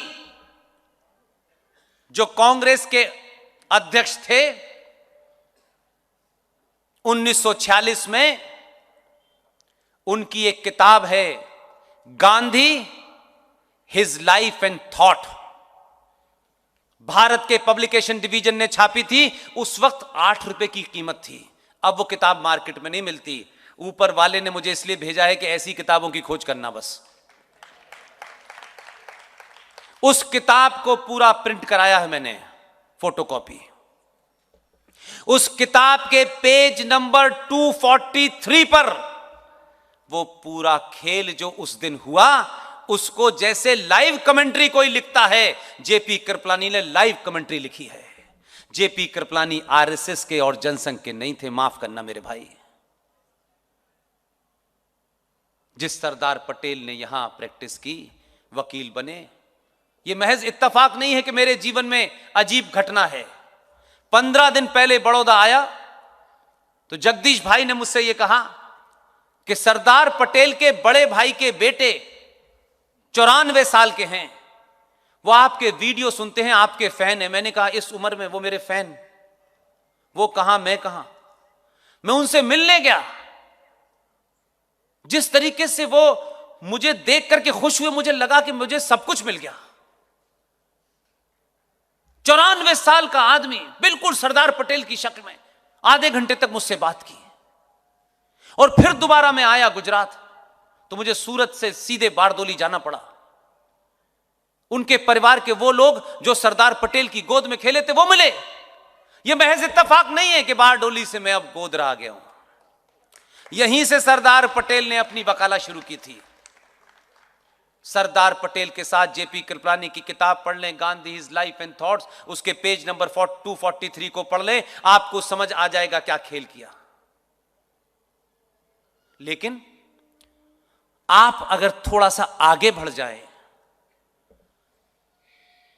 तो B.R. अंबेडकर ने डॉक्टर राजेंद्र प्रसाद से बुला करके यह कहा कि ये जो संविधान जो छप गया है, जो बन गया है, इस संविधान में अलग अलग जगह अलग अलग चीजें बनी हुई हैं। तो क्या हुआ पता है आपको? B.R. अंबेडकर के शब्दों पे ध्यान दीजिए। हम लोग कभी कभी सर नेम से भी लोगों के बारे में राय बना लेते हैं, ये मत कीजिएगा, मत कीजिएगा। बहुत ठोकरें खाई हैं 1000 साल तक, ये गलती मत कीजिएगा। कोई अच्छी, कोई बेहतरीन बात कहता है, उसकी जाति क्या है, उसका कद क्या है, वो कितना बड़ा है, ये नहीं होता। हमारे समाज में सच्ची बात किसी की भी कही हो, वो महान होती है। वो कहां से आया था, कैसा था, उसका रंग कैसा था, उसकी जाति कैसी थी, ये कभी हमारे समाज में महत्वता का कारण नहीं बना। B.R. अंबेडकर ने डॉक्टर राजेंद्र प्रसाद से एक गुफ्तगू की और कहा कि जो भारत का संविधान है, इसमें सब कुछ वर्णित कर दिया गया है, लेकिन यह भारत का संविधान 1947 से पैदा नहीं हुआ है। इस भारत के संविधान में हमारे हजारों साल की परंपराओं और आस्थाओं और सरोकारों को किस तरीके से सम्मिलित किया जाए, इस पे उन दोनों के बीच में मंत्रणा हुई। और B.R. अंबेडकर ने एक बेहतरीन, अगर वो आज भी जीवित हो तो मैं उनके पैर छूने को तैयार हूं, मैं सब कुछ करने के लिए तैयार हूं। B.R. अंबेडकर ने जब राजेंद्र प्रसाद से कहा कि क्या हम अपने संविधान के अंदर हमारी हजारों हजारों साल की जो परंपराएं हैं, जो आस्थाएं हैं, जो हमारे सरोकार हैं, क्या हम उनको पिक्चर के माध्यम से इसमें वर्णित नहीं कर सकते? उस पे डॉक्टर राजेंद्र प्रसाद ने कहा, 1 पिक्चर स्पीक 1000 वर्ड्स।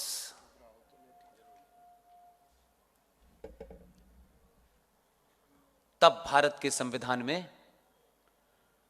22 पिक्चरों का चुनाव करने के लिए बंगाल के शांति निकेतन से एक बेहतरीन आर्टिस्ट जिनका नाम नंदलाल बोस था, उन्हें बुलाया गया और उनसे कहा कि आप इसका अध्ययन करें और हमारी हजारों साल की परंपरा और सरोकारों को ध्यान में रखते हुए कैसे हम इसके अंदर तमाम वो चीजें शामिल करें जिससे भारत का जो गौरवशाली इतिहास है, सनातन का जो इतिहास है, वो इसमें नजर आए।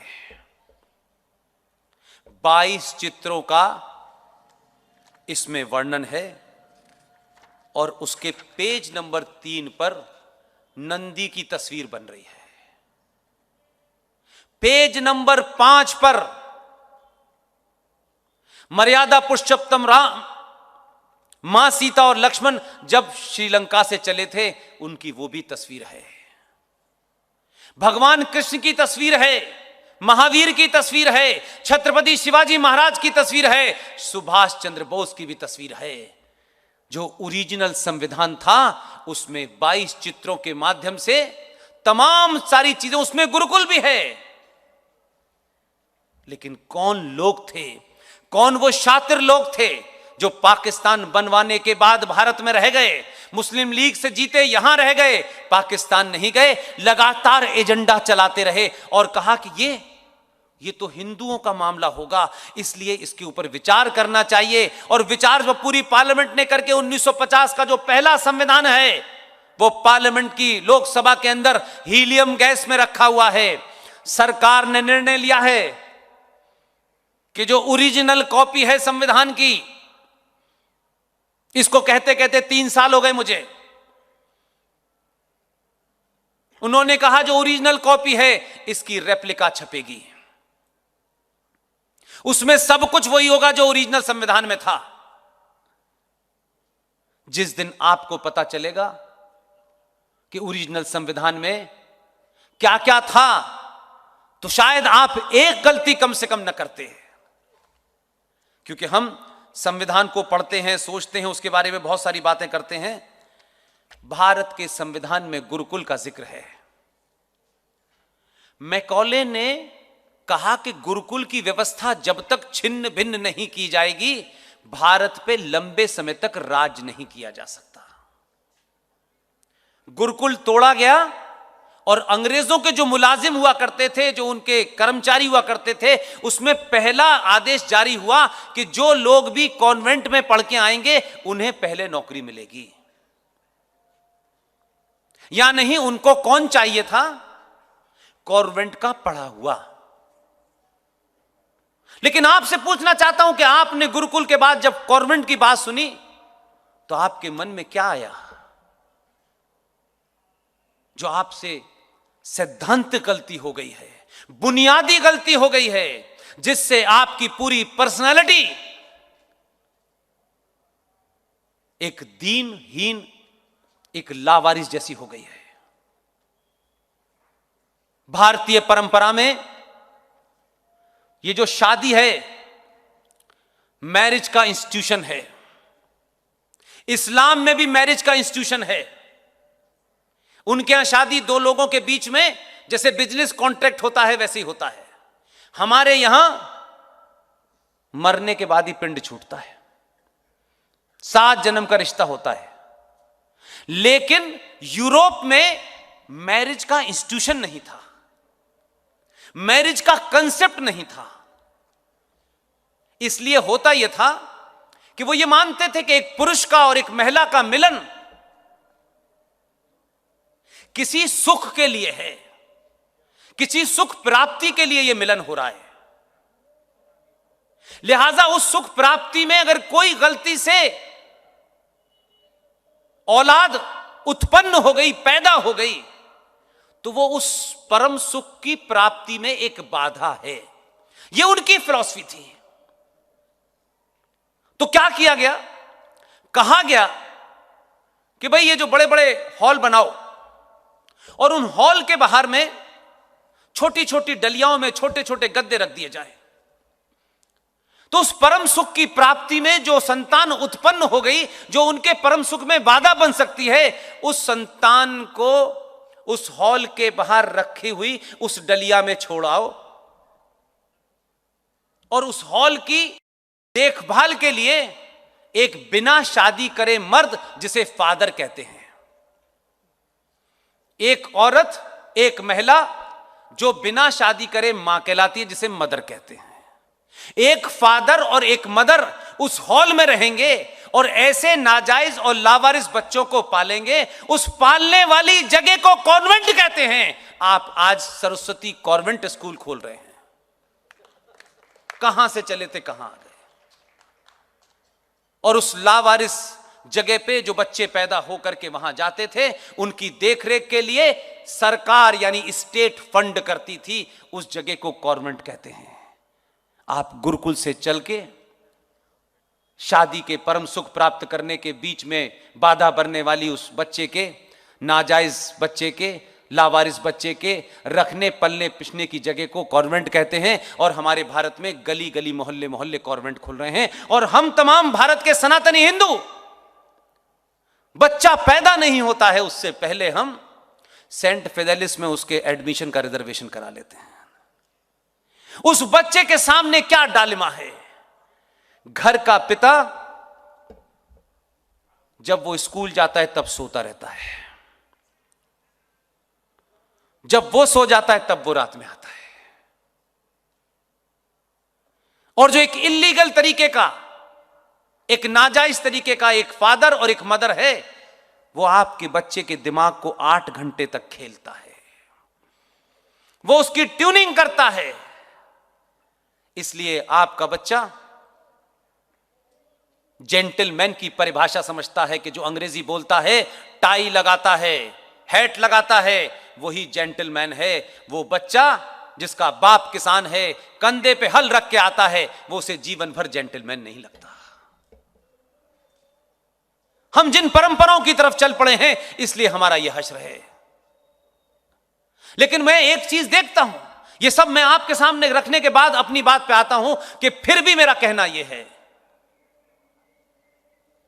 कि 100 साल में तो कहते हैं घूरे के दिन भी बदल जाते हैं। जहां समुंदर था वहां रेगिस्तान है, रेगिस्तान में बारिश हो रही है, जहां बारिश होनी चाहिए वहां कुछ और हो रहा है। लिहाजा ये मूवमेंट, ये लम्हा जो 2020 है, 19 है, 18 है, 17 है, इस मूवमेंट को अपने किसी भी निजी स्वार्थ के कमजोर मत करिएगा। पूरी ताकत के साथ, मैंने कहा जिसको जो भी कुछ निजी शिकायतें हैं वो घर पे रखे। राष्ट्र का जब मुद्दा आ जाए तो उसको चुने जिसको आपने सड़क बनाने के लिए नहीं भेजा है। सड़क बनती हैं, बिगड़ती हैं, जीएसटी आती है, इनकम टैक्स बढ़ती है, घटती है, यह जीवन में हजारों साल से है, चलता रहेगा। और अपने अंदर हीन भावना पैदा मत कीजिए। जिस देश को 244 साल हो गए आजादी के, जो देश पूरी दुनिया को यह सिखाता है कि वुमेन लिबरेशन क्या होती है, महिलाओं की आजादी क्या होती है, जरा उस देश के गलेवान में हाथ डाल के पूछिएगा। 244 साल में तुम दुनिया को बता रहे हो कि महिलाओं की आजादी क्या होती है, महिलाओं की पोशाक कैसी होनी चाहिए, वुमेन लिबरेशन क्या होनी चाहिए। 244 साल में दुनिया के सबसे पुराने लोकतंत्र ने 244 साल में एक भी महिला को राष्ट्रपति नहीं बनने दिया। वो हमसे पूछ रहे हैं। अरे हमारा प्रताप तो यह है कि हमारे अपने देश में 16 साल एक प्रधानमंत्री बनी, उस प्रधानमंत्री के जो कब्ज होती थी वो राष्ट्रपति बनी। हमारा प्रताप देखिए कि हमारी मिट्टी से कट करके लाइन खींच ली हो किसी ने, पंजाब से लाइन खींचने के बाद पाकिस्तान बना। हमारा कल्चर, हमारी सभ्यता और परोपकार सरोकारों का ही असर है कि पूरे इस्लामिक मुल्कों में हमारी परंपरा संस्कृति के कारण बेनजीर इस्लामिक मुल्क की पहली प्रधानमंत्री बनी। जहां आपके प्रधानमंत्री आज सुबह पूजा कर रहे थे, वो भी इस्लामिक मुल्क ही पाकिस्तान था, वहां भी 2 महिलाएं हमारी संस्कृति के कारण हैं, मजहब के कारण नहीं हैं। भंडार नायके भी हमारी जमीन से गई थी इसलिए है। और माफ कीजिएगा, आप क्यों कुंठित होते हैं? भारत में जो एक स्टेट थी, जो टोटली इस्लामिक स्टेट थी, उनका संविधान अलग था, उनकी असेंबली का टर्म अलग था, उनके सदर रियासत होता था। मुसलमान मेजॉरिटी के बावजूद भी हिम्मत नहीं हुई उसे मुख्यमंत्री बनाने की। इस देश की एक हिंदू पार्टी जीती, उसी के बल पर महबूबा मुफ्ती पहली बार मुख्यमंत्री बनी। दलित दलित दलित ब्राह्मण की बहुत बात करते हैं, कहा जाता है बीजेपी तो ब्राह्मणों की पार्टी है, आरएसएस तो ब्राह्मणों का दल है। और अगर यह भी तुम आरोप लगाते हो तो कहना उसी आरएसएस ने ही एक दलित को पहली बार मुख्यमंत्री मायावती को बनाया था। हमसे मत पूछो कितने क्रेडेंशियल्स हैं हमारे। इसलिए अपने अंदर हीन भावना मत लाइए। आपको मौका मिला है, ये जो भाई हैं इनसे बिल्कुल मत डरिए। इनकी दो कौड़ी की औकात है, दो कौड़ी की औकात है। ये भेड़ चाल है, ये भीड़ के साथ समझते हैं लोग डर जाएंगे, हर बात पे मारने की बात करते हैं, इस पे मार देंगे उस पे मार देंगे, और बेईमान है। आप कहिए, मैं तो पिछले मेरे ख्याल 10 साल से कह रहा हूं ये बात, अपने राइटिंग्स में भी कहता रहा कि हम चाहते हैं कि भारत के 25 से 30 करोड़ मुसलमानों को पूरे तौर से कुरान के हिसाब से चलने की इजाजत दे दी चाहिए। एकदम डरिए मत, बिल्कुल मत डरिए। हर मुसलमान को पूरी इजाजत है कि शरिया के कानून के तहत वो चले, और नहीं चलेंगे तो सजा होगी। और शरिया कानून के तहत ये कहते हैं कि हम भारत में जो सिविल राइट्स हैं, जो सिविल कानून हैं, उसमें तो हमें इस्लाम चाहिए, क्रिमिनल में हमें भारत का आईपीसी चाहिए। कहिए दोनों दिए, शरिया से भारत का मुसलमान गवर्न होगा। मुल्ला जी सुबह बैठेंगे, मस्जिद से तय करेंगे जुमे में, किसने चोरी की चलो हाथ काटो, किसने मर्डर किया चलो गर्दन कटेगी। आप अपने दोनों आदमियों से कहिए डरे ना, उन बेचारों ने कुरान कम पढ़ा है, उनकी गलती नहीं है। उनसे कहिए कि मुसलमानों से कहिए आज से शरिया से तुम्हें सब कुछ मिलेगा, शादी भी शरिया से होगी और रेप की सजा भी शरिया से मिलेगी। 1 महीने लागू कर दीजिए 30 करोड़ मुसलमानों पर, 15 दिन में कहेंगे हमारे बाप दादा सनातनी थे माफ करो। बिना बुलाए वापस अपने पूर्वजों का नाम ढूंढ ढूंढ के लाएंगे। फारूक अब्दुल्ला ने 1722 में बता दिया है कि उसके पूर्वज का नाम राघुराम कौल था, बताने लगा वो जोर जोर से। वो जो इकबाल एक फ्रॉड है, कवि है, पाकिस्तान में रहता है, उसके पूर्वजों को भी मैंने ढूंढ लिया, सपरू ब्राह्मण निकला वो। या आपको जो डरा रहे हैं ये खुद बहुत डरे हुए हैं। इसलिए न किसी की नाजायज बात को बर्दाश्त कीजिए और न किसी के साथ नाजायज कीजिए। ये जो कहा जाता है इंटॉलरेंट हो गया है हिंदू, ये शब्द देखिए, यानी आप टॉलरेंट का मतलब यह है कि आप किसी को बर्दाश्त कर रहे थे। तो भाई आप क्यों बर्दाश्त कर रहे थे? आपने उनका हाथ कंधे से हटा दिया कि भैया सेकुलरिज्म का हाथ अब हमारे ऊपर से हटा लो, 70 साल हो गए इसे ढोते ढोते। बस इसी से इंटॉलरेंट हो गए हैं। क्या भगवान राम इंटॉलरेंट नहीं थे? अगर वो इंटॉलरेंट नहीं होते तो राक्षसों का वध कैसे करते? क्या भगवान कृष्ण इंटॉलरेंट नहीं थे? कालिया नाग को, पूतना को कैसे मारते? अगर भारत की पुलिस चोरों के, डकैतों के, रेपिस्टों के प्रति टॉलरेंट हो जाएगी तो कानून व्यवस्था ठीक हो पाएगी? अगर भारत की फौज बॉर्डर पे खड़े होकर पाकिस्तानी सेना के सामने टॉलरेंट हो जाएगी तो देश बचेगा? जब देश के सारे इंस्टीट्यूशन टॉलरेंट नहीं है तो आपसे किसने कहा है टॉलरेंट होने के लिए? इंटॉलरेंट होइए, अधर्मियों के खिलाफ इंटॉलरेंट होइए, जो इस राष्ट्र को तोड़ने वाले हैं उनके खिलाफ इंटॉलरेंट होइए और पूरी ताकत से होइए। कोई माई का लाल आपको हरा नहीं सकता। यूरोप के अखबार ऐसे नहीं लिखते हैं आपके बारे में ये जो आतंकवाद इस्लामिक आतंकवाद से पूरी दुनिया ग्रस्त है, फ्रांस ने इलाज ढूंढ लिया। पूरे यूरोप के अखबार भरे पड़े हैं, वो कहते हैं कि दुनिया में अगर कोई एकमात्र मुल्क है जो इस्लामिक आतंकवाद की दवा जानता है, उस मुल्क का नाम है भारत। वो ऐसे नहीं कहते। यूरोपियन लोगों को आपकी तारीफ करने का शौक नहीं है। यूरोपियन आपको 1947 से गांधी जी की लंगोटी से नहीं जानते। वो हजारों साल पुरानी सभ्यता में जानते हैं आप कौन हैं। उसमें ईमानदार लोग भी हैं, सच भी बोलते हैं। उनको मालूम है कि जिस दिन हिंदुस्तान के लोगों का पुरुषार्थ जग गया, ये सनातनी अपने उसूलों पे वापस लौट गया, ये 2 रुपए किलो चावल में सरकार बदलने वाला हिंदू जिस दिन भी सनातनी हो गया, तो सरकार आपके दरवाजे पे खड़ी होगी और दुनिया दोबारा से आपसे फिर पूछने आएगी कि नालंदा कहां है। ये जो ऑक्सफोर्ड की डिग्री लेके आते हैं और आपको बताते हैं I am from Oxford, Cambridge, जब दुनिया को यूनिवर्सिटी का कंसेप्ट नहीं पता था, तब नालंदा में कहां कहां से लोग आते थे। एक जाहिल आया, उसने कहा एक किताब मिल गई हमें 1400 साल पहले। अब उस किताब में हकीम लुकमान का हर बात का नुस्खा है, इसलिए सब कुछ जला दो। 2.5 महीने तक लाखों किताबों में नालंदा की आग लगाई गई। 3-4 महीने तक वो आग जलती रही। ऐसे भी जाहिल इस देश में आए हैं, लेकिन आप कमजोर हुए तो उस जलाने वाले के नाम पर आपने बख्तियार खिलजी रेलवे स्टेशन का नाम रख दिया। तोबा तोबा। नाम बदलने चाहिए, नामों में बहुत कुछ छुपा है। नाम आपको अपने होने का एहसास कराते हैं। और नाम की शक्ति क्या है बताऊं? नाम की शक्ति यह है कि नाम तय करता है कि न्यूयॉर्क एयरपोर्ट पर आरती उतारी जाएगी कि पैंट।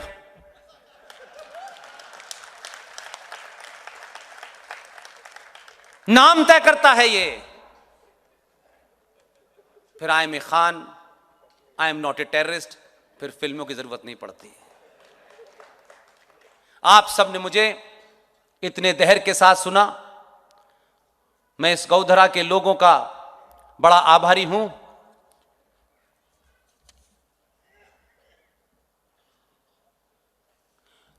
आभारी हूं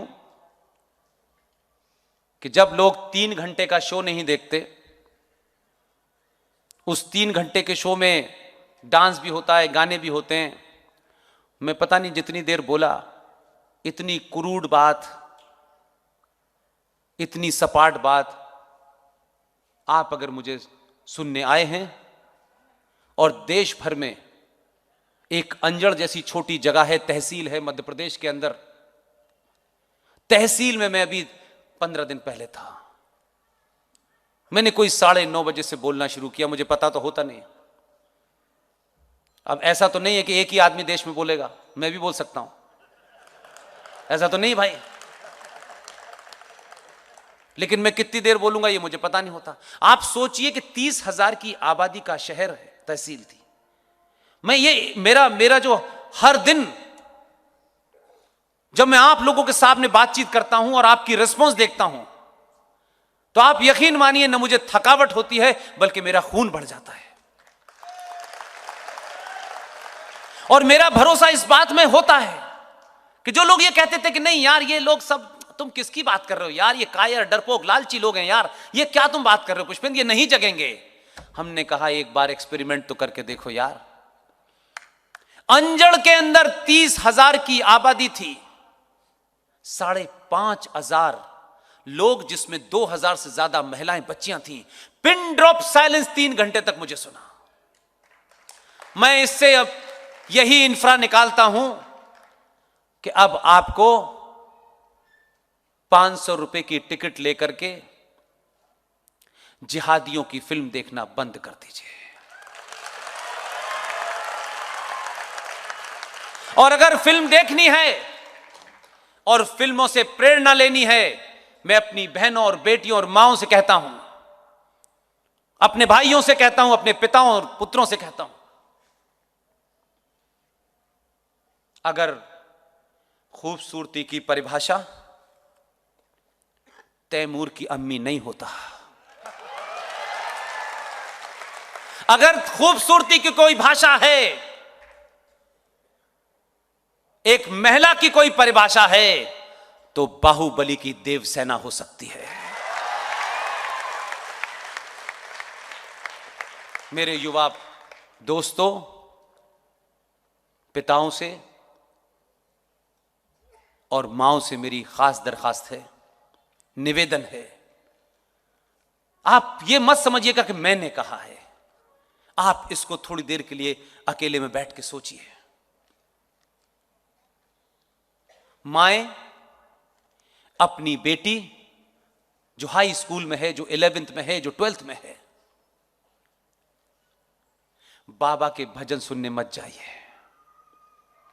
अपनी बेटी से संवाद कीजिए, डायलॉग कीजिए, उसे अपनी दोस्त की तरह ट्रीट कीजिए।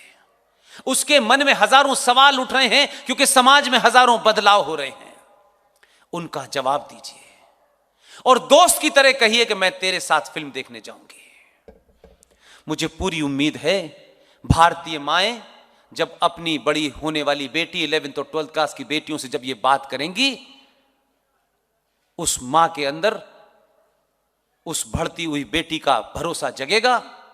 अगर उससे कोई जाने अनजाने में किसी ने उसको बेवकूफ भी बना लिया है तो उस घटना को शेयर करेगी और समय रहते उसका कोई उपाय ढूंढा जा सकता है। और अगर आप भजन सुनने चली जाएंगी किसी चमत्कार के चलते, उस बेटी के मन में हजारों सवाल होंगे, उस बेटी के मन में हजारों इच्छाएं होंगी, और भाई के पास फुर्सत नहीं, पिता नौकरी करेगा और मां भजन करने चली जाएगी, तो माफ कीजिएगा कोई पंचर वाला उसे जरूर बेवकूफ बना लेकर ले जाएगा। इसकी तरफ ध्यान दीजिए।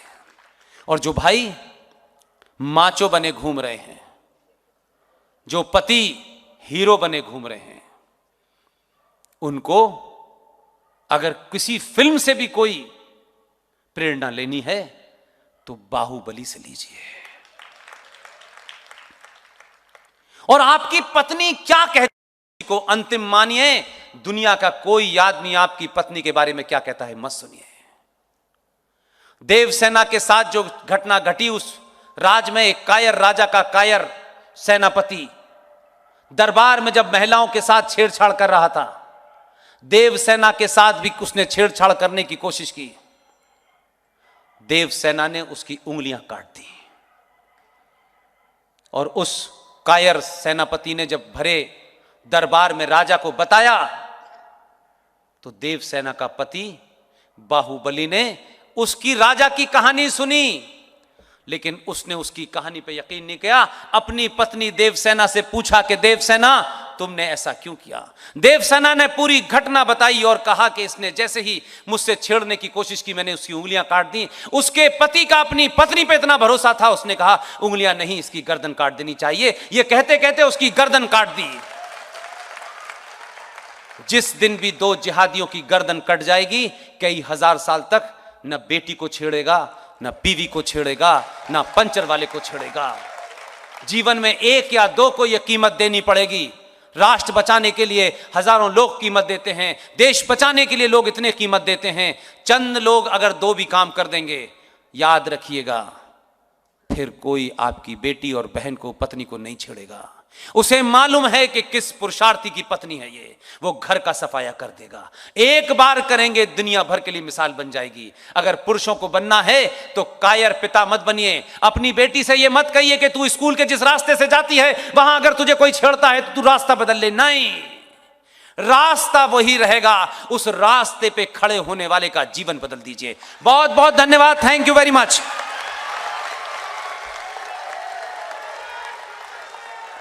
ये किताब है, ये मेरे गुरु ने पिछले 10 साल के अंदर देश भर के अंदर जिस किस्म की साजिशें चल रही हैं, उन साजिशों में साहित्य भी शामिल है, इतिहास भी शामिल है, कॉलेज भी शामिल है, यूनिवर्सिटी भी शामिल है, माओवाद भी शामिल है, वामपंथ भी शामिल है, कसब भी शामिल है, भगवा वस्त्र भी शामिल है। कुल मिलाकर के इसमें 52 टॉपिक को कवर किया गया है। मैं ये मानता हूं, मेरे साथ 10 साल हो गए उनको, इससे बेहतरीन ग्रंथ आज तक किसी हिंदुस्तान के लोगों ने नहीं लिखा जिसमें भारत सनातन को बचाने के उपाय बताए गए हों। इस किताब को किताब के रूप में मैं नहीं लेता।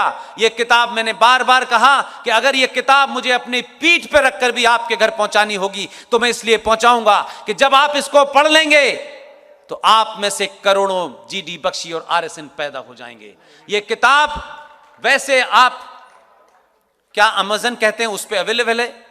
मैंने आपके आज के ऑर्गेनाइजर भट्ट भाई से कहा कि मैं बार बार उन लोगों से कोशिश करता हूं, ये मैं जानता हूं कि सनातनियों को बहुत धीरे धीरे जागृति आई है, लेकिन इस जागृति में तेजी आए, इसलिए मैंने उन लोगों से कहा कि यह किताब आप 800 रुपए की कोई है, 799 रुपए की। मैंने कहा अगर आप लोगों को चाहिए होगी तो मैंने उनसे बोला हुआ है यह किताब आपके यहां आपके शहर में 600 रुपए में अवेलेबल हो जाएगी। जो भी लेना चाहें वो अमित जी से बात कर लें, अमित जी कहेंगे तो मैं ऑर्डर उन लोगों को कहूंगा, वो आ जाएगा। मेरा मकसद किताब का नहीं है, मेरा मकसद है कि इस किताब के बहुत सारे टॉपिक को मैंने आपके सामने रखा है। इस किताब के तथ्यों को, फैक्ट्स को, फिगर को आप रखेंगे, कोई जिहादी 1.5 मिनट आपसे आगे नहीं आएगा और वो फिर सिर्फ यही कहेगा कि हमें अल्लाह से डर नहीं लगता, हम सिर्फ अल्लाह से डरते हैं। 2014 के बाद अल्लाह बदल गया है क्या? बहुत बहुत शुक्रिया, थैंक यू वेरी मच। હાથ જોડીને વિનંતી છે, પુષ્પેન્દ્રજીને નજીક આવવાની કોશિશ ના કરશો, હજી કોરોના ગયો નથી અને એ આપણી ધરોહર છે, આપણી એસેટ છે, એમને આપણે સાચવવાના છે, એ આપણા મહેમાન છે। આપ સર્વેને ધૂળેટીની હોળીની શુભકામનાઓ।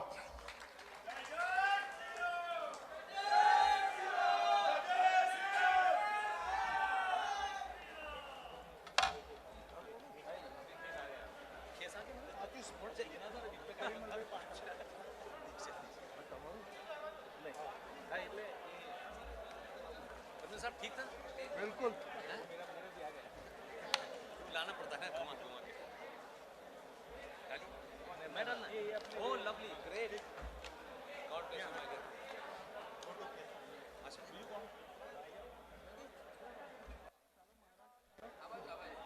यहाँ ये चलो अगर आता रहा तो मारो, चलो अपनी गाड़ी तैयार कर दो। जगदीश भाई